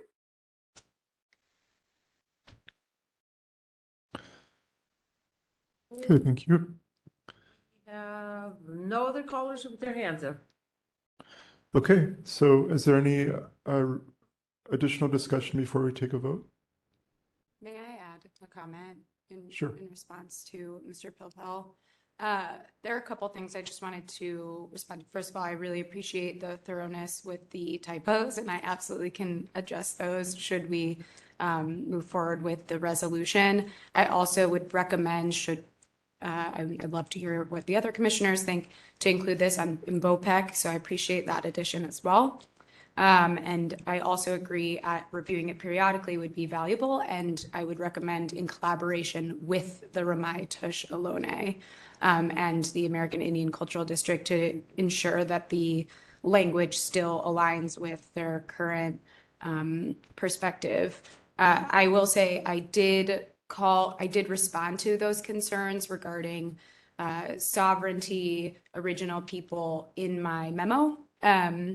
And just to reiterate, those are the strong sentiments of the community, that those are specifically words and sentiments that should be incorporated in the land acknowledgement, and it has been vetted and approved multiple times by the city attorney's office, by multiple deputy city attorneys, by our current deputy city attorney, by the Board of Supervisors. That language is used. And most importantly, I think it's important that we invest in grievances for many communities that have been harmed. This is just one initiative of hopefully many more that we prioritize on this commission. Okay, anyone else? Okay, Secretary Delgadillo, do you want to take the roll call vote? Excuse me. Okay, President Jordan, how do you vote? Yes. Vice President Stone? Yes. Commissioner Dye? Aye. Commissioner Lee Volsi? Yes. And Commissioner Hayden Crowley? Yes. Okay, with 5 in the affirmative, it passes. Okay, great. And there was one other packet document for this item, and I just want to mention for 1 minute. I was supposed to research commissioner compensation, and you can see a table I included, and the compensation ranged from no money to like $25, $50, $100, or $200 per meeting, or some did it by per month. But just to give people an idea. So there's that. And then was there any other thing you wanted to discuss during this item? One question I had regarding compensation. Thank you for putting that together. Were there any other considerations or components? I believe Commissioner Dye had brought up in our BOPEC meeting that, exploring other avenues such as travel costs, things like that, so as to not be directly compensation. Do you know if those are maybe not necessarily outlined per se, but for example, do other commissions have budget that they could put toward supporting commissioners in that? Yeah, so I did not research that. I did, the documents that I looked at, I did come across the health insurance benefit that we're familiar with, but I don't know if there are other like reimbursements or anything. Cool. It might be something if, and we can talk about this down the line as we continue to talk about compensation or other equity initiatives. Sorry. Oh, no. If we do start talking about having an independent budget that is just for the commission, maybe that's a line item that we consider incorporating of travel costs or technology costs, as we were talking about earlier. Not necessarily something to act on now, but I definitely would love to continue that conversation as a commission.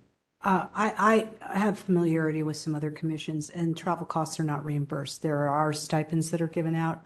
Health insurance is the big one. That's a huge thing. It is huge. And that is a big incentive for people. But to my knowledge, and I know of several people on commissions, travel costs, no other out-of-pocket expenses are reimbursed. Okay, good to know. So any other discussion? Okay, so let's move on to agenda item number 8, Director's Report. Discussion and possible action regarding the Director's Report.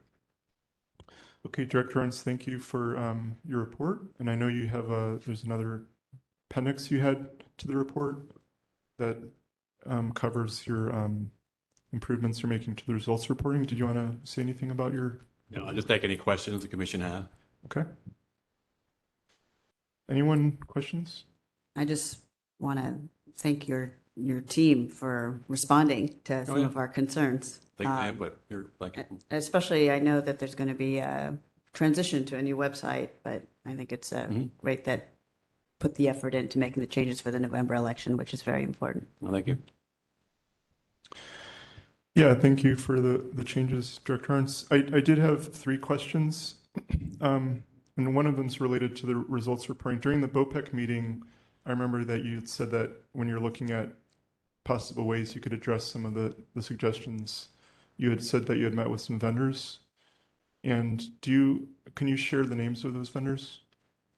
A vendor, Seidel, SCYTL was the vendor. Okay, so they're ones that have a results reporting webpage that counties use. Okay. And then are you continuing to meet with them? Right now, no. Okay.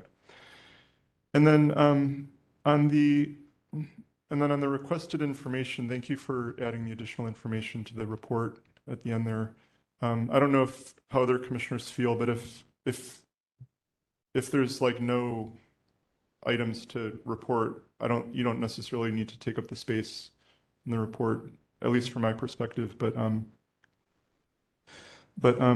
one thing I wanted to clarify though was it says that there is no legislation that related to open source voting and internet voting, but was there any election related legislation? Not that I'm aware of. Okay. And then my last question was on the contract extension that we had discussed earlier this year related to Dominion. Has that gone to the board yet?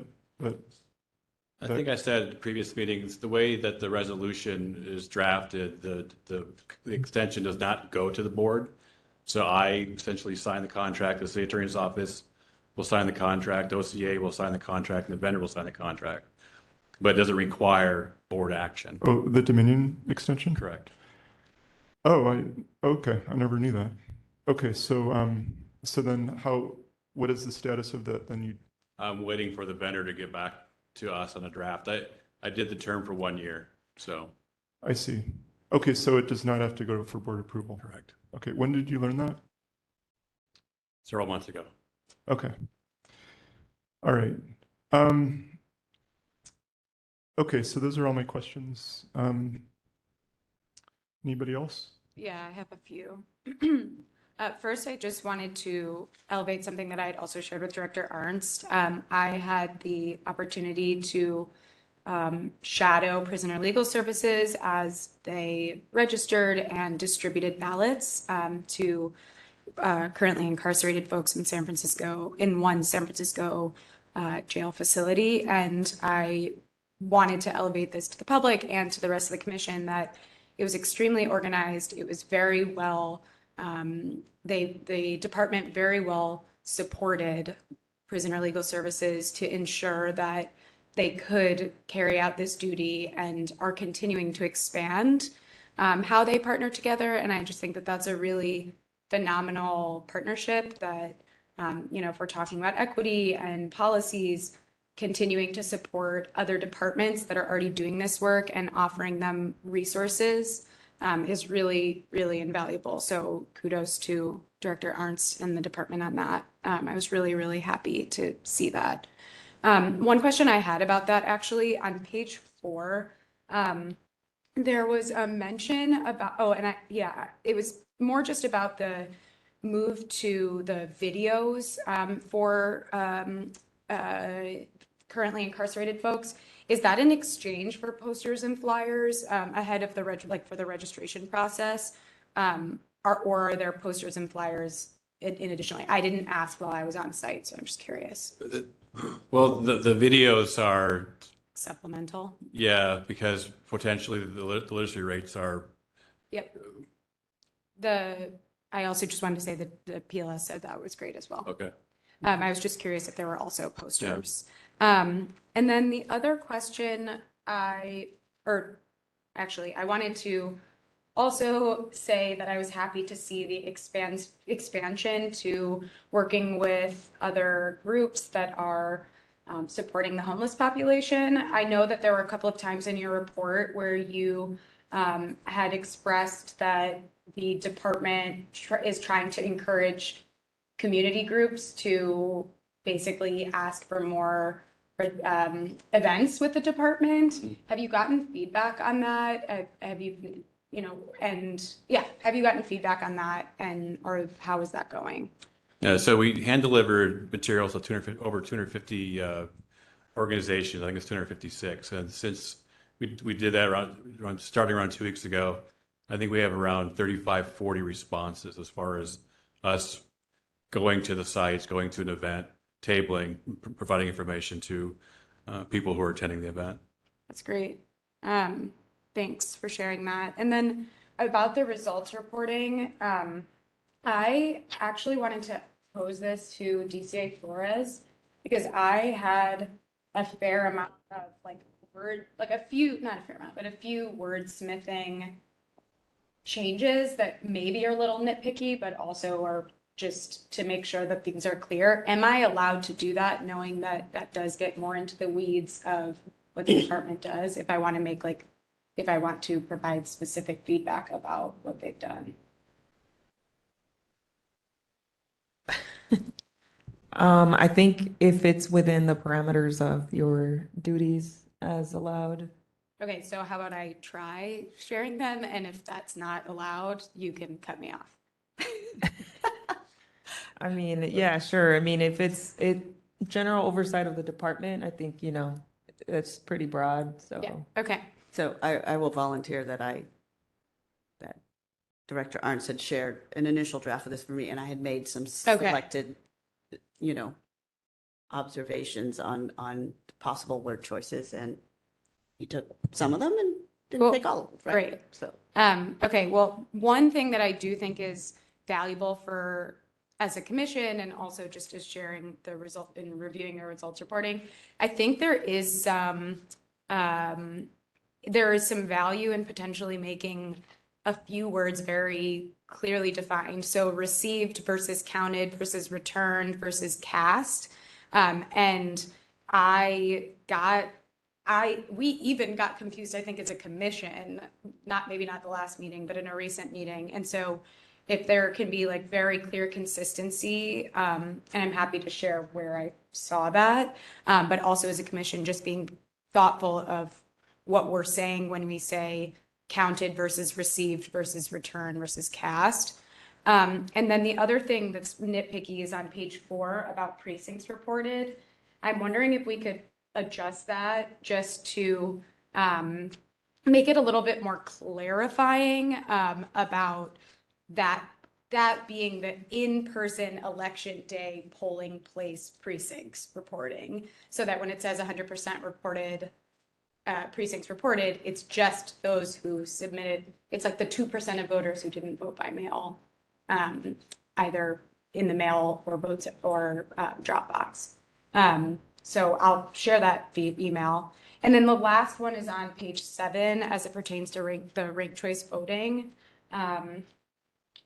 That I also felt that there could be maybe some additional clarity around where it says the table below shows only first choice voters, not all rankings, and perhaps adjusting it to something more clear, such as it only reflects the total first choice votes each candidate has received and not indicative of the ranking results, just so it's clear what first choice votes means. And then the other component is just, can we also include the link to the webinar, the info webinar on ranked choice voting? So if people are confused about what this means, they can easily go from this page to be able to learn about what ranked choice voting is. Other than that, I'll just share my thoughts via email, but thank you so much for doing this. So I'm curious, Vice President Stone, I had suggested to Director Arndt, one of the suggestions he didn't take from me was to completely suppress that chart, because my feeling is that On page 7. This one? Yes, and just have, suppress the table and just include the link to the rounds. And that's because in a ranked choice voting election, it doesn't matter what the first choice votes are. It only I was matters. so confused by it, I have to tell you. Yeah. I really was. So just so you can hear a little more feedback, Director Arns. Yeah, it makes more sense now. Because in a ranked choice voting contest, the first choice votes don't matter unless someone hits a majority. And by elevating that table, it implies that it has some meaning, which it doesn't until someone hits a majority. But maybe it's even adding I loved how on whatever page that was, there was a note that said the percentage, like the threshold that needed to be reached, perhaps even just a little mention of that as you know what I'm saying, similar to the ranked choice. Oh, that's an idea. Where is it? Oh, page 6, where it says this measure requires 66 2/3% affirmative votes to pass. So perhaps we have something to that effect. Oh, I like that. I think you used to have that, Director Arns. Maybe. I think you did. I mean, this is something I look at every single time. Yeah. I think you did. I like that actually, because then it's actually completely consistent with the other ones, with the measures. And so just say a candidate must, receive 50% plus, You did. +1 to win. I know you did. And the bottom chart is what I've always looked at, and it makes total sense to me. This one really threw me off. See, get rid of that table. I do think though. Yeah, we're gonna have to keep it because people are used to seeing the first choices. Yeah. And also the first choice drive whether a contest goes into the ranked choice method. So not all contests will go into the ranked choice. I just think the way it's worded. We can change the wording, but we have to keep that table. Declared. So I think if there's a threshold language we can put in there, we can look at that. Because it's not just only first choice votes. This table shows the first round of first choice votes. Isn't that what it shows? Or is Yeah. it the total first choice? Right, but if there's a majority of the first choice, Right, then you don't go to the second round. But is this? But it's still a ranked choice voting But contest. what you're showing though is round one. but the algorithm's not applied unless there's not a majority of first choice. I know, but from a voter perspective, I don't like, that's more information I don't need, right? I just know this was a contest where I ranked my candidate. So as far as I'm concerned, it's a ranked choice voting contest, regardless of whether the algorithm had to go to round 2 or not.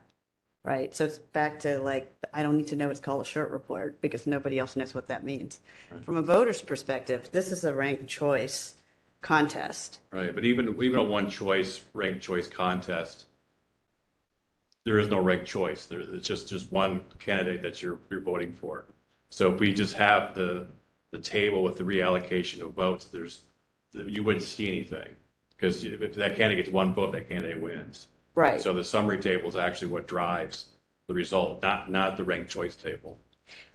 I think. So I see what you're saying. Is this a summary of where you are in the count, or is it a summary of the first round? That's what's confusing to me. The first choices? So where it says Board of Supervisors District 1 Ranked Choice Voting Contest, this table below shows only first choice votes, not all rankings. So I guess where I was confused was this where the contest stands based on the ballots that you've counted? Correct. Okay, that's what's not clear, because I thought, now wait a minute, is this just the first round, or is this where it stands based on where things through counting, through the Right. total counting? Right. And that's what is missing, that piece. That's all. I mean, it's a great table, but it just needs to be clarified. Okay. I think just merely adding the threshold and just changing like a couple of words. So the table below reflects the total first choice votes each candidate has received, or maybe we changed it, ballots counted, and is not yet indicative of the total ranked choice voting ranking results. Like I think there, and I'm happy to provide, I've actually drafted like 3 different versions of this. So I'm happy to provide that, and we just add the sentence about in order to, that one candidate must receive 50% or a majority of the vote in order to secure the win. Otherwise it moves to phase 2. But I think the table is actually important because, you know, for folks who understand ranked choice voting, yes, it is more clear to look at the one chart below, but for the majority of people who are still confused, and there's a lot of community input on this about ranked choice voting, I do think there's value in maintaining this, so long as, to everyone's point, it's just clear of what it actually shows. So I'm happy to provide some examples, and if you want to review those of what I recommend we change the language to, I'm happy to collaborate. There's always the ballot simplification committee. I mean, this is the kind of discussion that it's good for a committee meeting because for people that are interested. But I think, I mean, we're free to say whatever we want today, but yeah. I don't feel like it needs to be a committee meeting. I think it's just language to help clarify for the public what it means. And if folks disagree and they don't like what, you know, not that they don't like, but maybe they have thoughts about what we've since proposed, or perhaps what I've proposed, definitely share that, and I can. So I love the idea of adding a line that just makes it clear you need a majority, which seems obvious, but in a ranked choice voting contest, it's not obvious. So I like adding that, and then it's symmetric with all the others. I love the idea of linking to an informational video about ranked choice. That's like a no-brainer. I will admit that this was one of 2 options I gave Director Arts to try to clarify what this table really means. And I understand what you're saying now, Director Arts, that, you know, if it's you know, an uncontested, you know, contest, yes, it won't go to the algorithm because, you know, that will be it, right? It'll be one round. But I guess the point I'm making is that from a lay person's point of view, I don't really, you know, need to know if there were 13 rounds or if it was run one round. It was still a contest where I was asked to put my choices, and it's different from other contests where I, you know, just pick one, right? So I think, it would be good to get some feedback on I mean, clearly your team feels this table is important. My feeling is, even if it was uncontested, you could still have the link to one round. Right? So then it doesn't matter, right? And you've already clearly stated that they need a majority, and it's very clear that in one round, they got a majority. Anyway, I defer to you, and I encourage Vice President Stone to send her suggestions as well. Okay, cool. And then I imagine your team can just review the feedback that we provide and. Yeah, we're getting a little short on time though for making changes to this page, to be honest. So send me your language, we can kind of go from there. Yeah. The page is already up. I don't know if anyone actually looked. No. It's already implemented, so. Right. That's great. It's fabulous. Thank you. Yeah. Thank you. Director Ernst, I just want to back on the question about the contract extension. I'm still processing what you said, but we had a number of commission meetings where we were, you know, debating this resolution. And throughout those meetings, we were sort of under the impression that the board had to vote to approve the extension of the contract. So what changed so that you understood that you no longer needed to get board approval? So the resolution that was drafted when the board approved the original contract granted the director of elections authority to extend the contract. And then were you always aware of that, or is it No, I only didn't realize realized that that later? until later in the process. Okay. I'm fairly certain I told you, and I think I said it at a commission meeting as well. Okay, well, I don't remember, but I understand now, so appreciate the information. Okay. So let's, if people don't have objections, let's open it up to public comment on this item. So this is agenda item number 8, director's report. Okay, we do have 2 callers with their hands raised. First caller, I am going to unmute you, and you are commenting on the director's report. You have 3 minutes to comment. Great. It's David Pilpel again. It's late. I feel like this meeting started 4 or 5 days ago.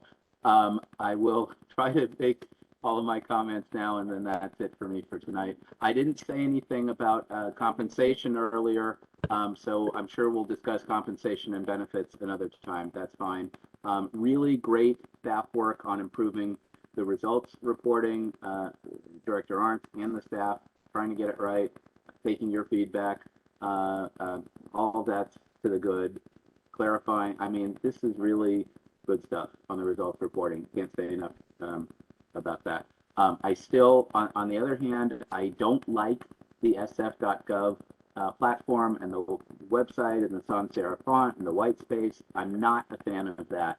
But if you have to go to it because of the digital services strategy and whatnot, then so be it. But I really hope that the new website continues to be intuitive so you can find things easily, and that it contains all current content. There's a lot of content buried on the department's website that's all good stuff, and I really hope that none of that gets lost. As an example, the mayor's office recently transitioned from the old platform to the new, and they only carried forward some of their content, and the other part is archived, which is very difficult to work through, and it's not all there, and it's just a problem. So I just really hope that the department keeps all of the content, puts it in a good place, makes it readable and accessible, and yada yada. I'm happy to provide additional technical comments to department staff.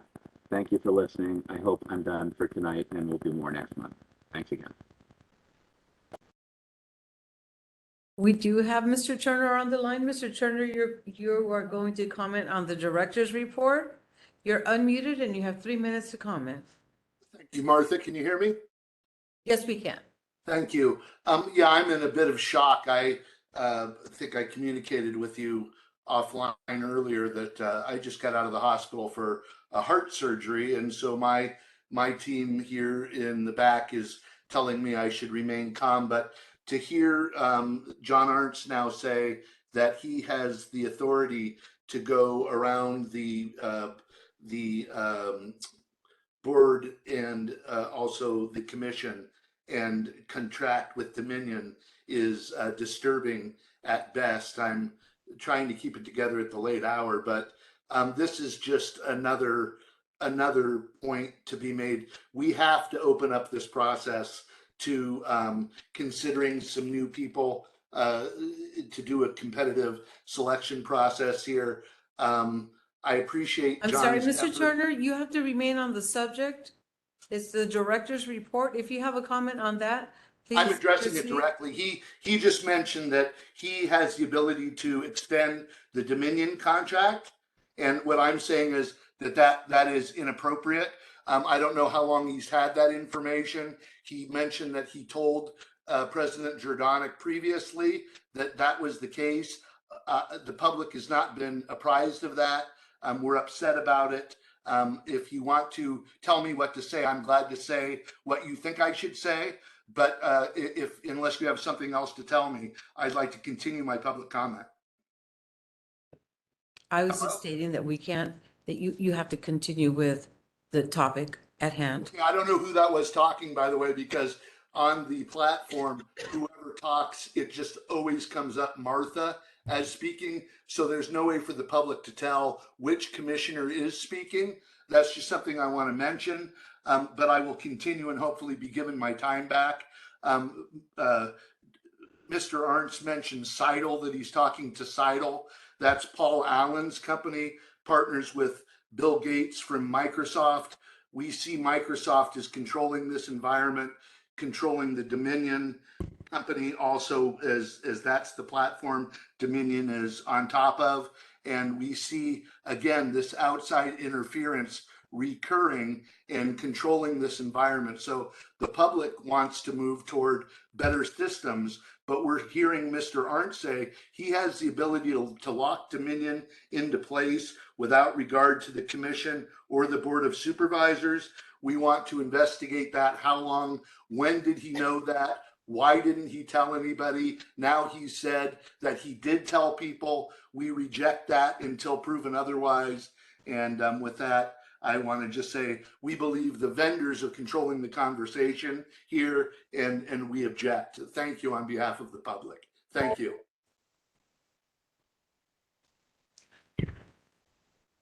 This is Deputy City Attorney Flores. I just want to remind the members of the public that your public comments should be addressing the agenda item.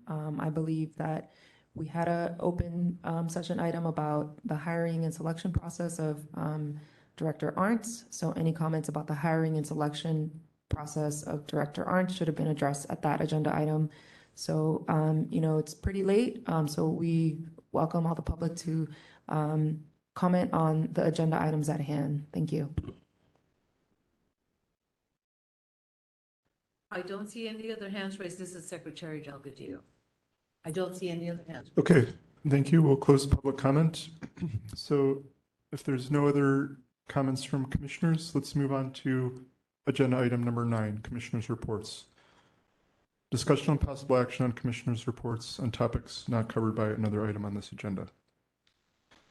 Okay, who would like to start on this item? I'm so sorry. I just wanted to respond to something. Am I allowed to just respond to the public comment? Okay.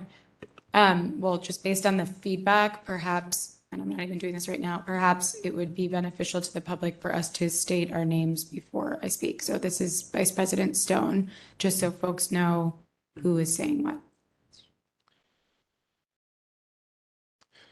Okay, so who would like to go first on the commissioners' reports?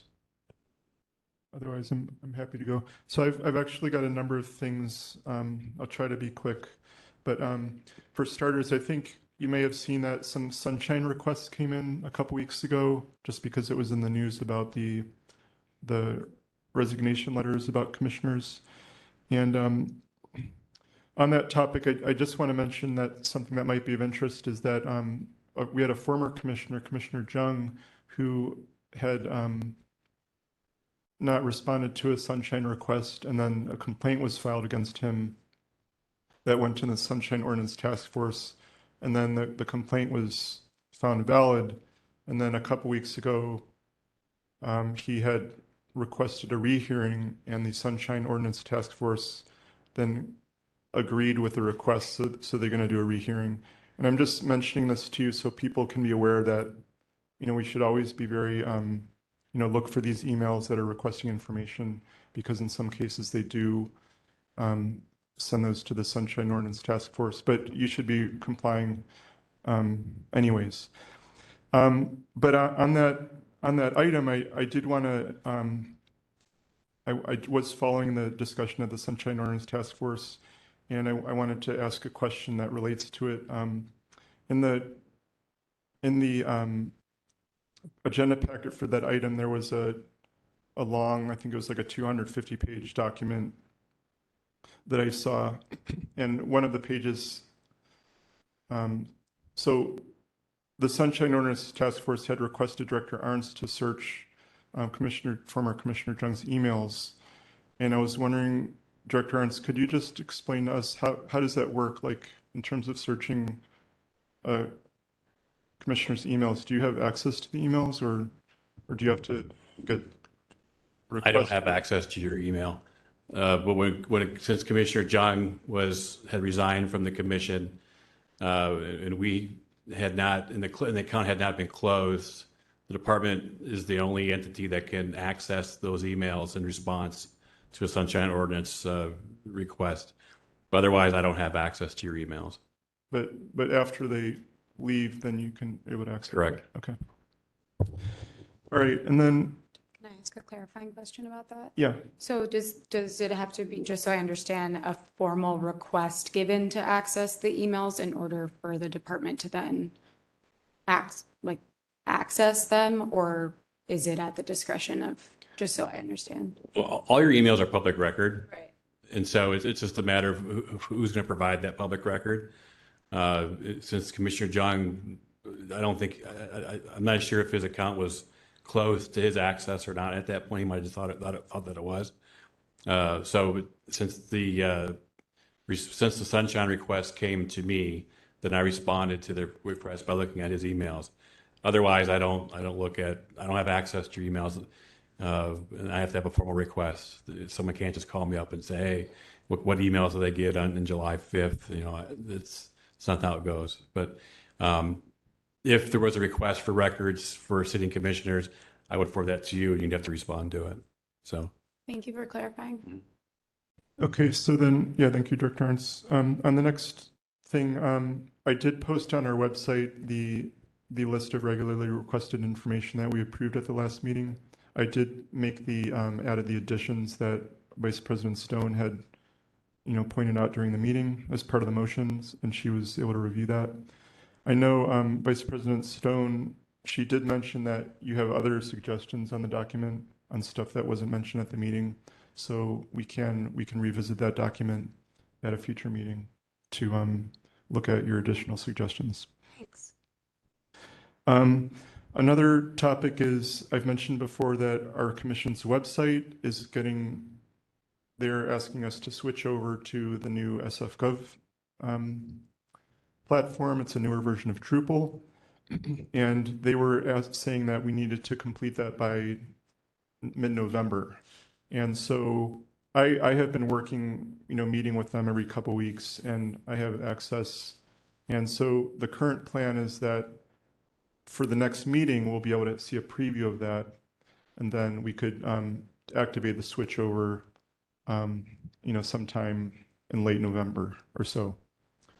And I think the other thing is related to this, they're doing this for all departments in the city, including the Department of Elections, and which Director Arntz mentioned in his report. And Digital Services, who is managing this transition, has asked me if they would be able to give a presentation at one of our meetings, so we could learn about the accessibility and usability improvements that they want to introduce, because this is an effort that Director Arntz's department is going to be involved in. So it would give us some insight into that process. And then the next item is, I was invited to participate in a meeting by Stephen Hill with the Registrar of Alameda County, Tim Dupuy, and his Deputy Director, Cynthia Cornejo, I think her name is. And there was also a member of the League of Women Voters in the East Bay. And basically during that meeting, the interest was in, and I was more of a kind of an observer, I wasn't a part of this, but the registrar told us about the changes that they're making to their website around results reporting, specifically on ranked choice voting, because they have a similar issue where the Dominion system that they're using does not report ranked choice voting in the way that it used to. And he told us that they basically developed a system in-house where they're going to be generating that ranked choice voting grid, and they're going to be displaying it integrated in with their election results. Kind of what we were discussing with Director Arntz at the BOPEC meeting.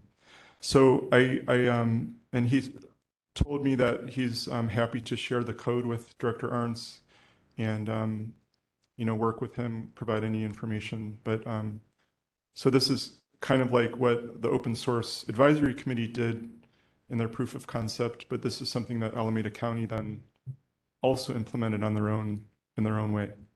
So that's just another alternative for improving the results reporting. And then the last thing I want to mention is that I know that we've had a rocky onboarding process for some of the new commissioners, and I know, you know, all of you have been All of us. affected. So I just want to let you know, I do take responsibility for this, just as the president right now. So I'm going to be a little bit more involved just to make sure that there's a lot of touch points with different entities within the city. And sometimes things get hung up, or it's also kind of complicated because the process can be different depending on who appointed you. So I just want to let people know that I'm going to be more active in that, just to make sure that things are smooth for people. So would it be possible to also, like, as folks work with you on that, provide some element of documentation? Because I think what was challenging, and I don't know if that already exists, maybe Martha could, or excuse me, Secretary Delgadillo could speak to that, just because I think one of the challenges, to your point, is the relationship that is non-existent between like the ethics department and then the HR department and the appointing authority and obviously all those stakeholders, but having some documentation of that process, I think would be helpful. And I'm happy to help with that too. yeah, so I did work with Secretary Delgadillo on that document. I was updating it with her to add more detail, but there can always be improved more. And I don't know as a body how, if like it should be a public document or if we can circulate it privately. I'm not sure, but we can certainly keep that option open. Even like a checklist of things. Right. It's a sequence of steps, Yeah. kind of. And it's hard because each step might depend on the other, and things have to happen within a certain time. Oh, yeah. So, yeah. So, so that's it. Those are all the things I had to report. I know it was a bunch of things, but Will the folks you spoke with from Alameda and how they were doing ranked choice voting, are they going to, and sorry if I missed this since it's late, collaborate with the department or present some of those insights to us? Or what is is there a helpful takeaway? so I will probably share with you some screenshots from their page, but I also did tell Director Arns about the meeting I had, and he actually told me he met with him shortly after. So I think they must have independently got in touch with each other. So, but that's a more long term. It's not for this election. Cool. Does that answer your question? Yeah. Okay. Can I ask you a question? Were you just talking about a checklist for onboarding? Yeah. Oh, okay. I'm sorry, it's getting late. Yeah. I was kind of. It's not getting late, it is. You know, you might want to check with some of the other commissions and see if they have that. And you could just crib from that. Would be just a suggestion. So you don't have to reinvent the wheel. Yeah. Yeah. It's a good idea. Okay. So unless there are anyone else has things to report, we can open it up to public comment. I was just going to report that Oh. that I had met with Prisoner Legal Services and I had registered folks to vote in, I think it was CJ2, and also helped deliver ballots, which was really helpful. And then I also met with a couple of other community groups, including folks who work with formerly incarcerated, and particularly with, folks who were formerly incarcerated and who recently had voting rights restored. So I think it was Prop 17 that changed this, where parolees are now eligible to register to vote, and a lack of was it 17? The most recent 17, I thought. So mostly what I just wanted to share is that I've started to kind of try and understand the needs of those community groups, and also understanding the confusion around how often our rules change as it pertains to elections. So it's just really informative, and happy to share more if people are interested, but wanted to elevate that. I just want to add that I have a long history with prisoner legal services. Not really a long, but I worked with them when I was in the sheriff's office, Nick Gregoratos and Melinda, and I helped promote that whole voting program with Nick. And that program goes back to Mike Hennessy, who's the sheriff that was there for 28 years. And he was the one that actually has helped establish prisoner legal services. He was a poverty attorney. And then he became sheriff of San Francisco. And prisoner legal services is unique to this country. That we don't have anything, that no other jurisdiction has anything like it. They help people in the jail with other legal issues that come up as a result of their incarceration, such as being evicted from their homes, childcare, things like that. And so the voting rights has been a longstanding program, which Director Arntz and his group have facilitated for many, many years.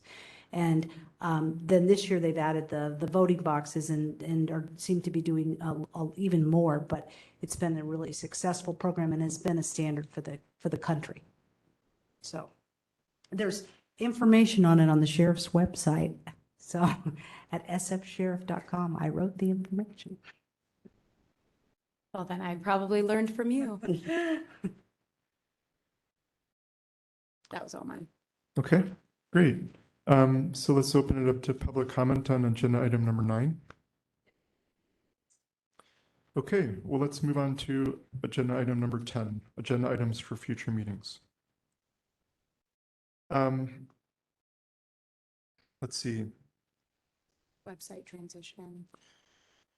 Yeah, I'm just trying to think if there's anything that we didn't mention previously. Oh, go ahead. Reviews. Yeah, well, actually, there's something I want to say about that.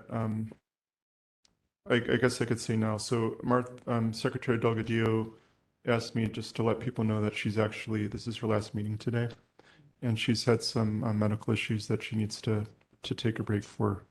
And I just want to say I've really enjoyed working with you, Secretary Delgadillo, and I'm going to miss you.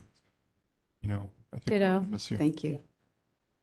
I'm having issues. I really need to take care of it. Yeah. So thank you. Glad you're taking care of yourself. Yeah. So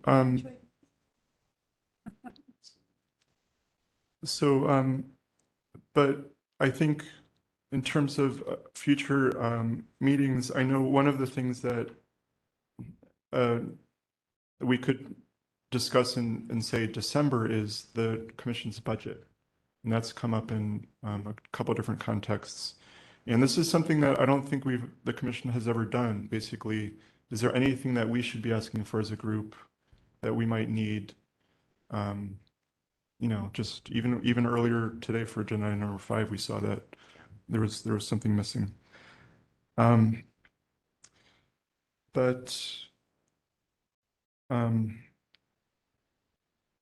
so there were a number of things that came up earlier in the meeting. I'm blanking right now, but